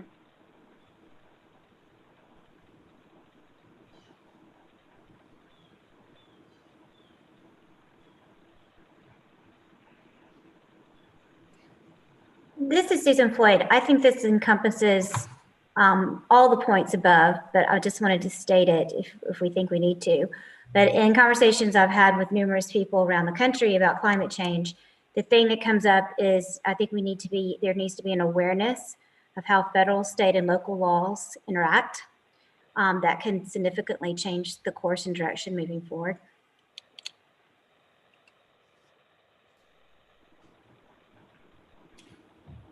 And if I could add to that. Yes, please. Yes, before you start writing, Mr. Chairman, as you very well know, we're in some ways constrained by the Federal Clean Air Act. We have delegation within the state, and there's always been that philosophy that we can be, we must be as strict, can be more strict, and there's been a challenge to understand what that means. And the only thing I can figure out is it has something to do with the violation of the Commerce Clause. I think one of the things we need to do, as has been said by others, is to sort of monitor what's happening at the federal level.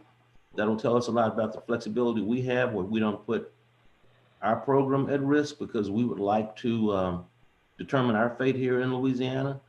And with what's happening at the federal level and having a climate czar, what I anticipate is that we are going to see policy changes, as has been pointed out by people like Mark Davis. Those are really, really important. So I think the bottom line is we should pay close attention, especially now, to reinterpretations, to policies that change at the federal level, which will necessarily offer those same opportunities for us in Louisiana. I'm really glad you brought that up, because that's a different track that we need to keep our eye on too. And there may even be opportunities for us to, as you say, communicate to federal officials or to others. We've also got a court in a bit of flux too. And so that adds another issue to all of this.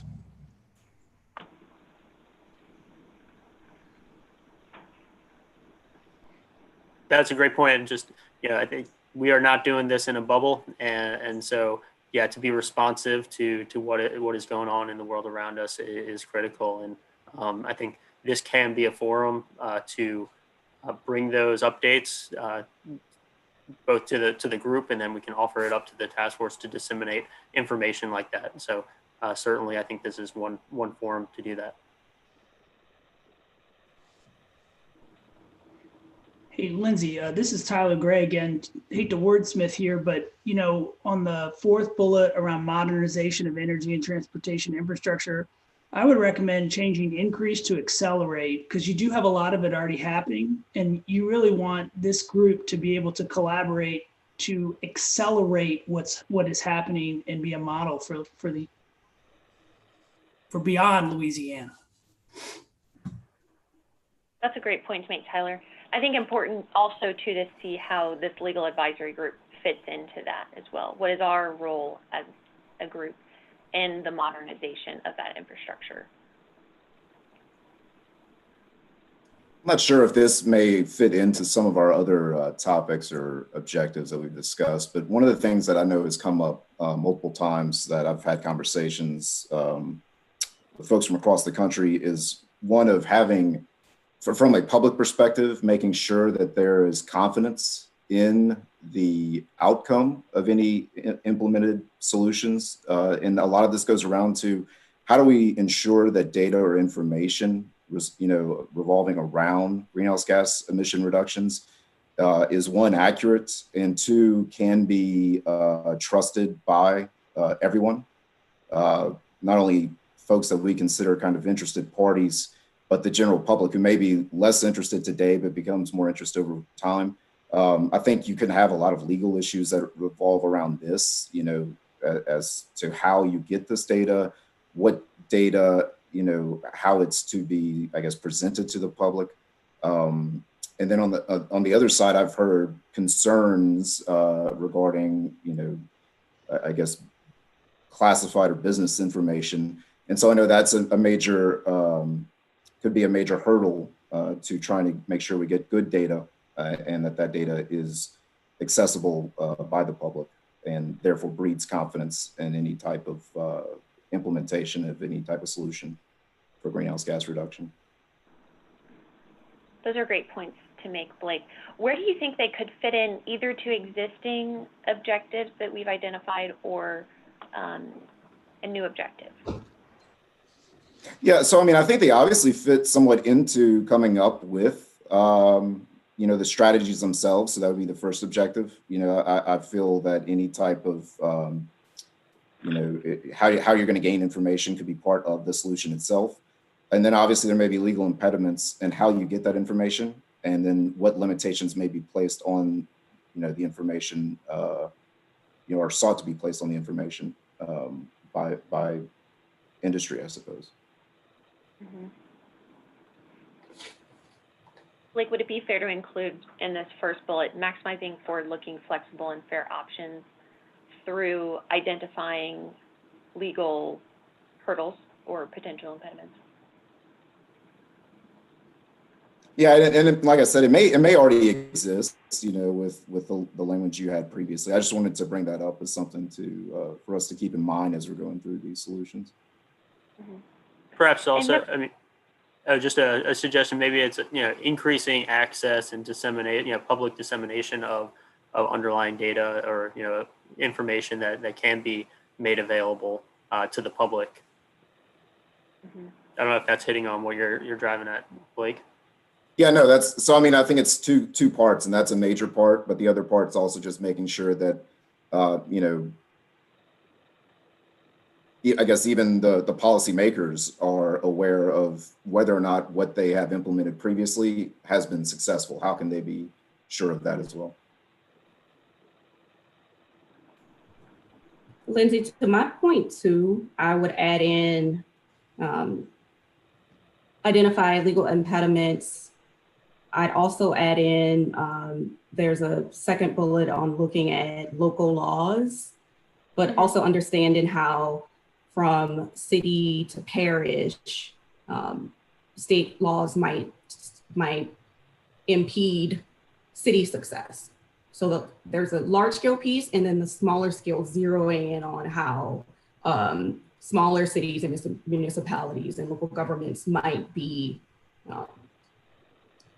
dissuaded or stopped from moving forward with progress.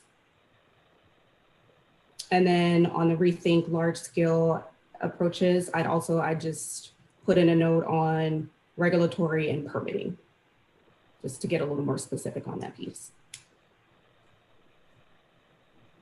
Faye, that's a wonderful point to note on the city and local laws. I think that goes back to a point made earlier on the interaction and the awareness of what is federal, state, and local law. Sometimes it's unclear or it's confusing over time who has jurisdiction over which and how do these interact over time. So that's a great point of focus that this group can have. And I'll also note that as we're going through this discussion, we do have note takers as well in the background. So anything that's not recorded on the slides will still go into the consideration as we work through these objectives.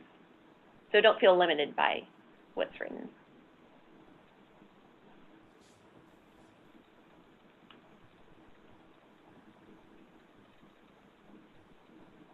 There are others who haven't talked yet, and I just want to make sure that everybody has had a chance to say what they want to say, and they've had a chance to contribute. Is there anyone who hasn't contributed in this part of the discussion that would like to? I think I've said quite enough today. I'm happy with the general direction of the objectives discussion. And we're happy that you're happy, Mark. That is one of the objectives I did want to add, but I thought it would. Members, I'd also like to refocus us too on that equity and finance discussion that we had earlier. How can we incorporate equity and even the economic lens into our objectives?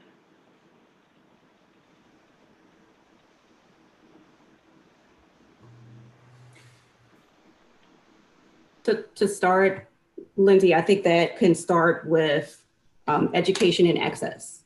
How do you create access to markets? How do you do that in an equitable way in communities that may not, that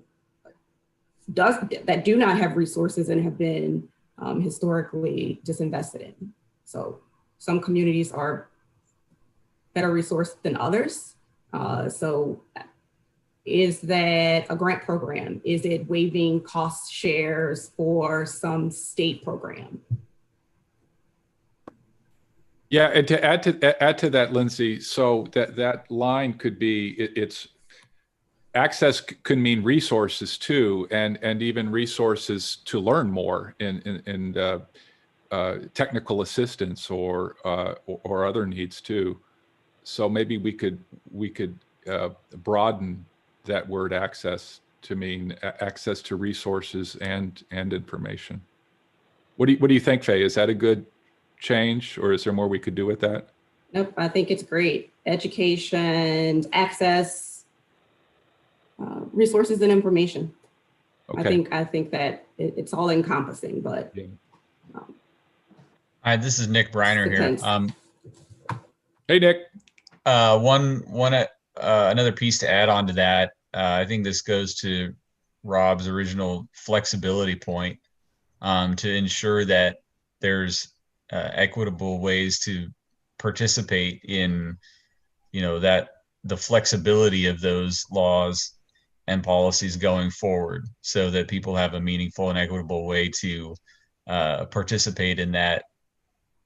I guess thinking about the right way to word that, but perhaps to facilitate in the laws and policies that we have going forward, that there's flexibility for people to continue to participate over the next, generation and beyond.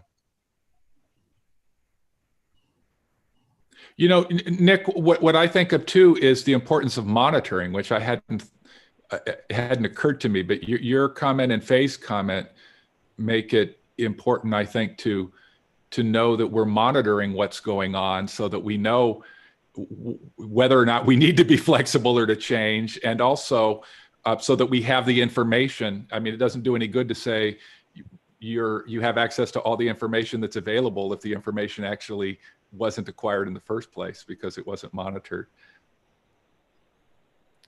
Yeah, that's an excellent point.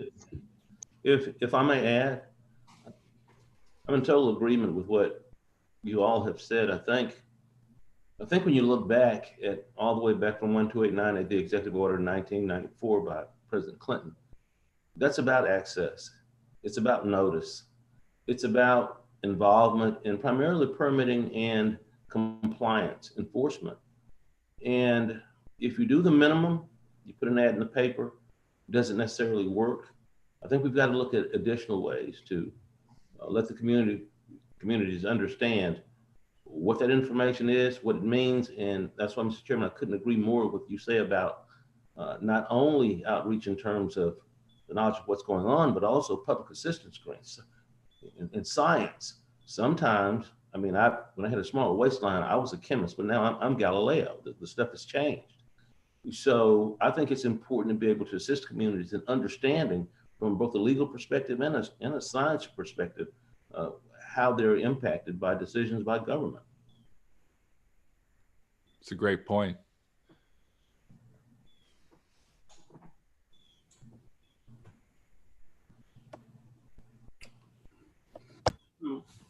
This is Tyler Gray again. The only thing I would add to that is, and appreciate that point for sure, is the legal, scientific, and economic perspective. I know, Lindsey, you mentioned the analysis of the economics that come with this. The analysis of any sort of impact from environmental regulations, environmental externalities is the term of art. And so, I know that that may be a big task force discussion, but I know that, if you want to include that, it's the economic externalities from environmental economics. But in this case, the economic perspective would definitely, I think, give you sort of cover unless others feel differently. I don't think that's out of bounds. In fact, under NEPA, when you do an EIS or when you do a sort of IT analysis, even within the state, there is an economic component. So I think that's typically done unless somebody else feels differently. Oh yeah, I think that's fair game. And not to call you out, Brandon, but I am curious about particularly the economic impact, but other potentially, from the Public Service Commission's perspective, and with respect to, its mission and duties towards the public and, the ratepayers. I don't know if you have any thoughts on fundamentals from that perspective. Oh, not a problem, Harry. So when we're looking at any type of certification, and I don't want to go into too much detail because I know we're time crunched, but right now, for example, we've got all of our electric cooperatives have power supply contracts that expire in 2024. They had long-term contracts. They don't have their own generation. There's 3 separate groups they've divided into, but they're going forward right now with robust requests for proposals for power supplies, and they're looking at everything that's in the market, whether it be solid fuel, whether it be combined cycle gas, renewables from different areas, but focusing mainly on solar, energy efficiency built in, battery storage, everything.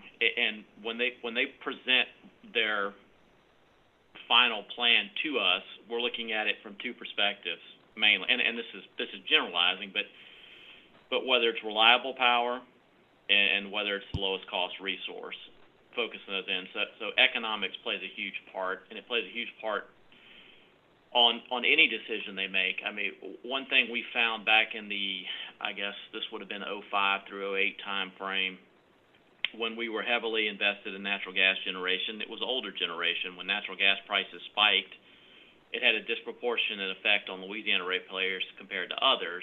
And one of the things the commission started doing then was ensuring we diversified portfolios. We looked at retiring old generation. We looked at what was out there, the best technology in converting to other types of generation sources.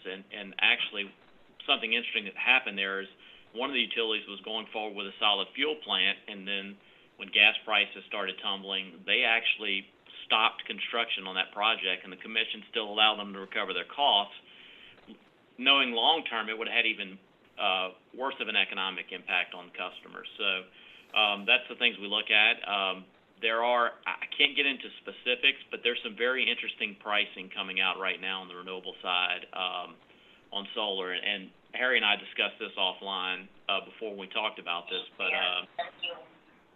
it's shocking how low utility scale solar prices are coming in Louisiana specific. So you're kind of getting the best of both worlds there. You're getting the reduction on the emissions, but you're also getting the cheapest power available. So we do look at all of those things. So that's kind of a long-winded answer, but we are definitely interested in making sure that the customers get the lowest cost as well as getting reliable power.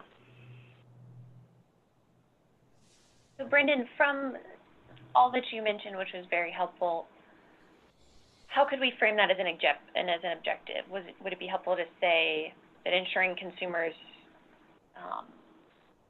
from a legal perspective, have affordable energy costs? How do you think we should frame that? Yeah, that's a tough one, trying to figure all that out through what I said. I guess if you framed it something about ensuring customers have long-term, reliable, efficient, and economically feasible power sources, or electric rates from those sources. I'm trying to think how to say that. That's going to be our overarching goal. I mean, going back to something that Rob said about forward-looking, that's another thing we're looking at too, is what makes sense now may not make sense in the future. And I think you're seeing that now, that a lot of the solid fuel plants we have in Louisiana, which we are very low, and that's why, you know, that slide you showed showing the breakdown of where the emissions come from, there's very little coal in the state generating electricity, and what's little left, a lot of it is being retired or being contemplated to be retired because it's just not economically efficient. A great point just to include. Added more to trying to clarify this, but let me put my head around that and see if I can come up with something on a way we could word that. That'd be great, Brandon, and to consider what role the legal advisory group will have Absolutely. in ensuring that access for customers as well. So again, members, I'm going to stop us here so that we can move into next steps and then public comment. But Lindsay, I'm sorry to interrupt, but I just wanted to point out Faye in the comments or in the chat says something about intentional investments, and I just want to make sure we didn't lose that point. Faye, if you wanted to elaborate. Yep. So that was to the point about increasing access to resources and information for a public in an equitable way, and then there was another point that may have gotten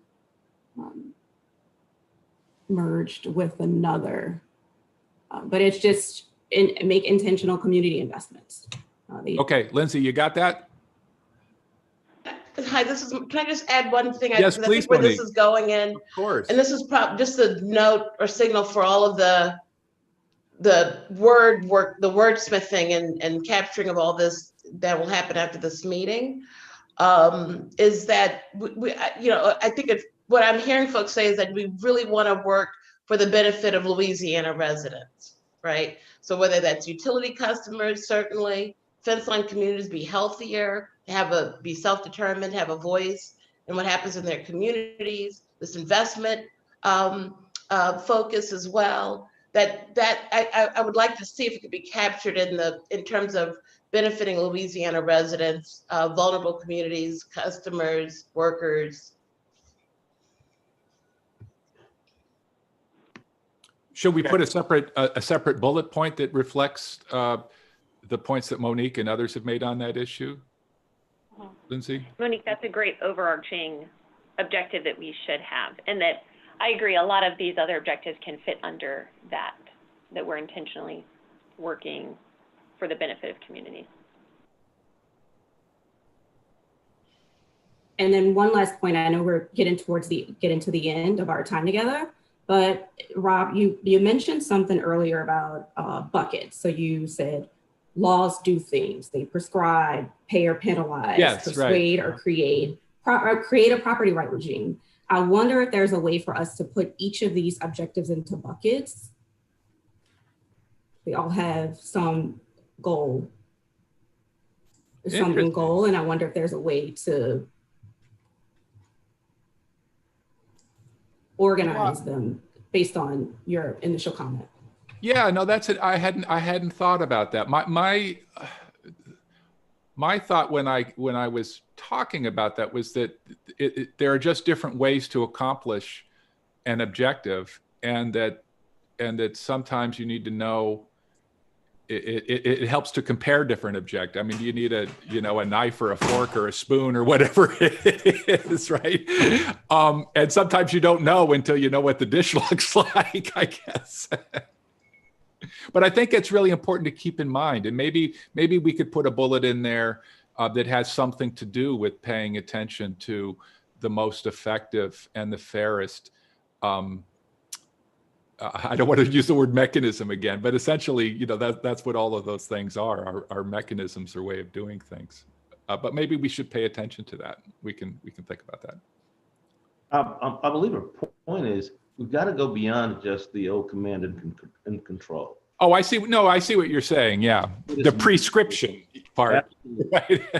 I think that's what you're driving at, because one thing we know, command and control has not allowed for innovation, has not allowed for new thinking, new ideas, new way, as you said earlier, better ways of doing things. So. Right. That's a really good point. Yeah, this is Takesha. I agree with Tim. It doesn't allow for ingenuity and just the current latest thing and the stuff that's going to be that we're working towards developing in the future. And it's very, very much an old way of doing things. So I really agree with that approach.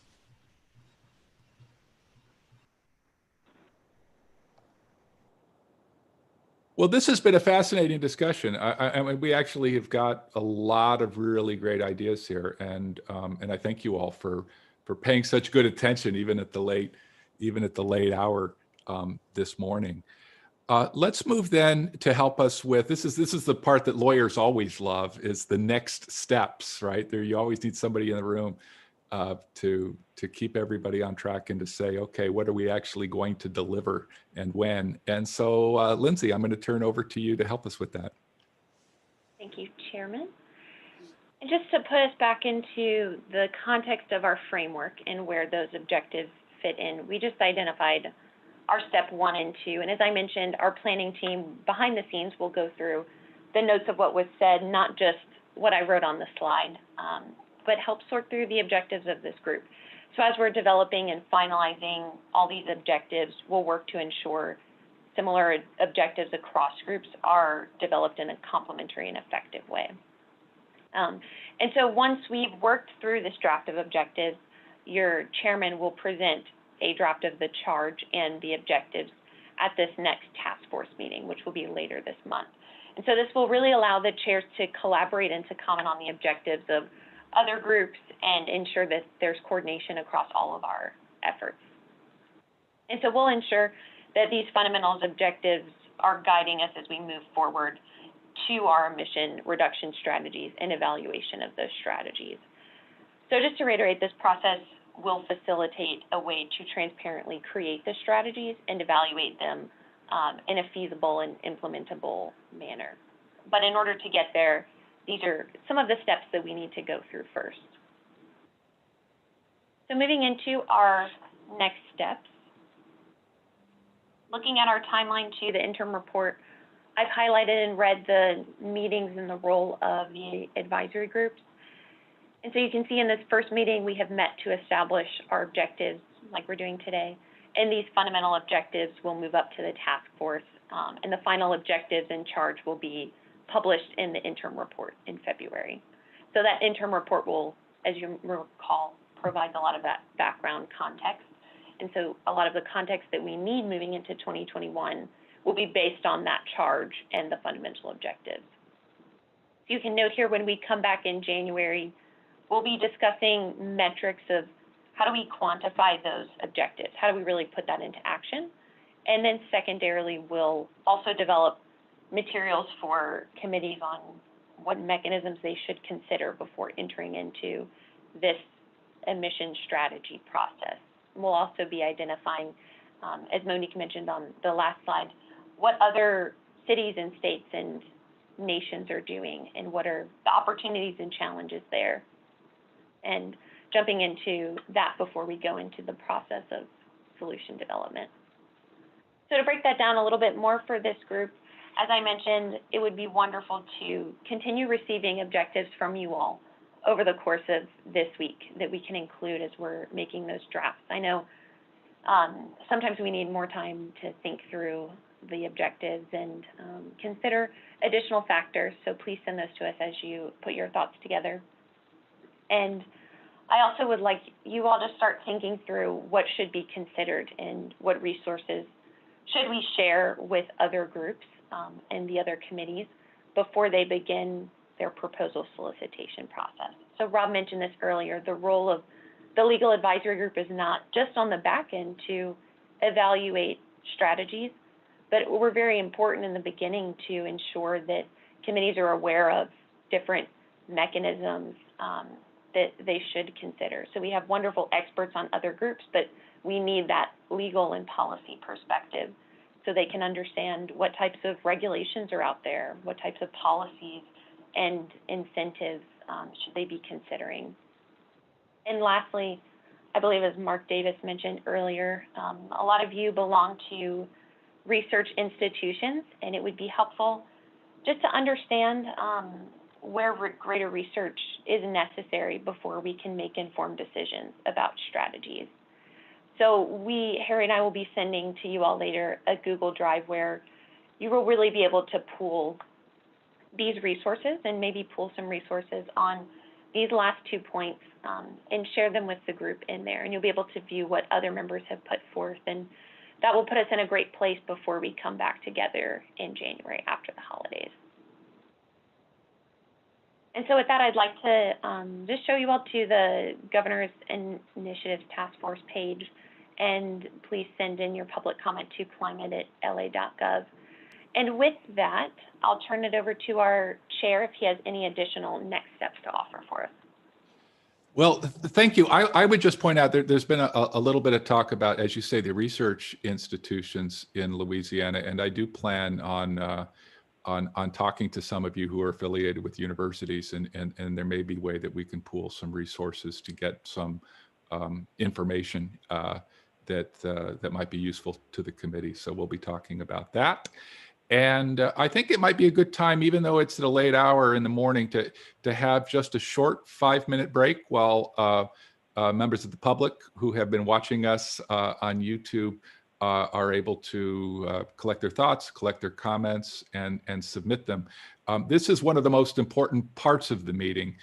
So everybody, it's just a hard 5-minute break, but when we come back, then we will all be hearing from members of the public who have things to say in the public comment process. So 5 minutes.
All right, shall we reconvene?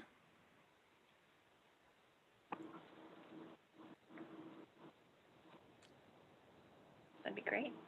Okay, Lindsey and Harry, can you help me with this part? Harry, are you going to be receiving the comments and then reading them into the record? By law, it's required that they be audible to all group members, advisory group members, and to, of course, all members of the public who are watching us on YouTube and listening to. Yes, and so I will begin reading. Right now we only have one public comment, but I'll refresh the email after I read this one. But the public comment is from Logan Atkinson Burke from the Alliance for Affordable Energy, and her comment reads as follows. Thank you to this advisory group for thinking broadly about your charge, especially as Mr. Davis discussed the realities of non-law policies and regulations as important levers to move Louisiana to swift and just climate action. I urge this group to elevate and support legal and regulatory solutions that have the clearest pathway for short-term success. Obviously, for a problem as wicked and existential as for Louisianans as climate change, there is a real need to plan in short, medium, and long term, but let's be sure to lean into the solutions that will be effective and efficient as soon as possible. Finally, I hope this legal advisory group centers the input of the public, not just during the work of this committee, but also ensuring that future implementation of climate solutions are representative and responsive to the needs of the communities who are impacted. Affirmation of continued public input and participation is not only vital and constitutional, but it will ensure greater public buy-in and thus long-term success. Thank you very much for your comment, and let me just refresh the email to make sure there are no others. And seeing no others, I turn it over to you, Mr. Chairman. Well, thanks everyone for a very productive meeting, although it went a little longer than we thought. And I think that's a tribute really to, well, how expansive this issue is, how important it is to the state and to the rest of the country. And it's just amazing to have people with such expertise and members of the public watching and participating who are so interested in this, because it really has to do with the future of all of us in the state and all of us in the country and the rest of the world too, as those of you have pointed out. So I am going to entertain a motion to adjourn. So moved. Is there a second? Second. Oh, and lots of seconds. Okay, very good. Well, we will get to work then. I will adjourn the meeting, and I look forward to working with all of you and meeting you, all those I haven't, and getting to the task at hand and reporting to our next meeting. Thanks very much, everybody. Have a good day. Thank you. Thank you. You too.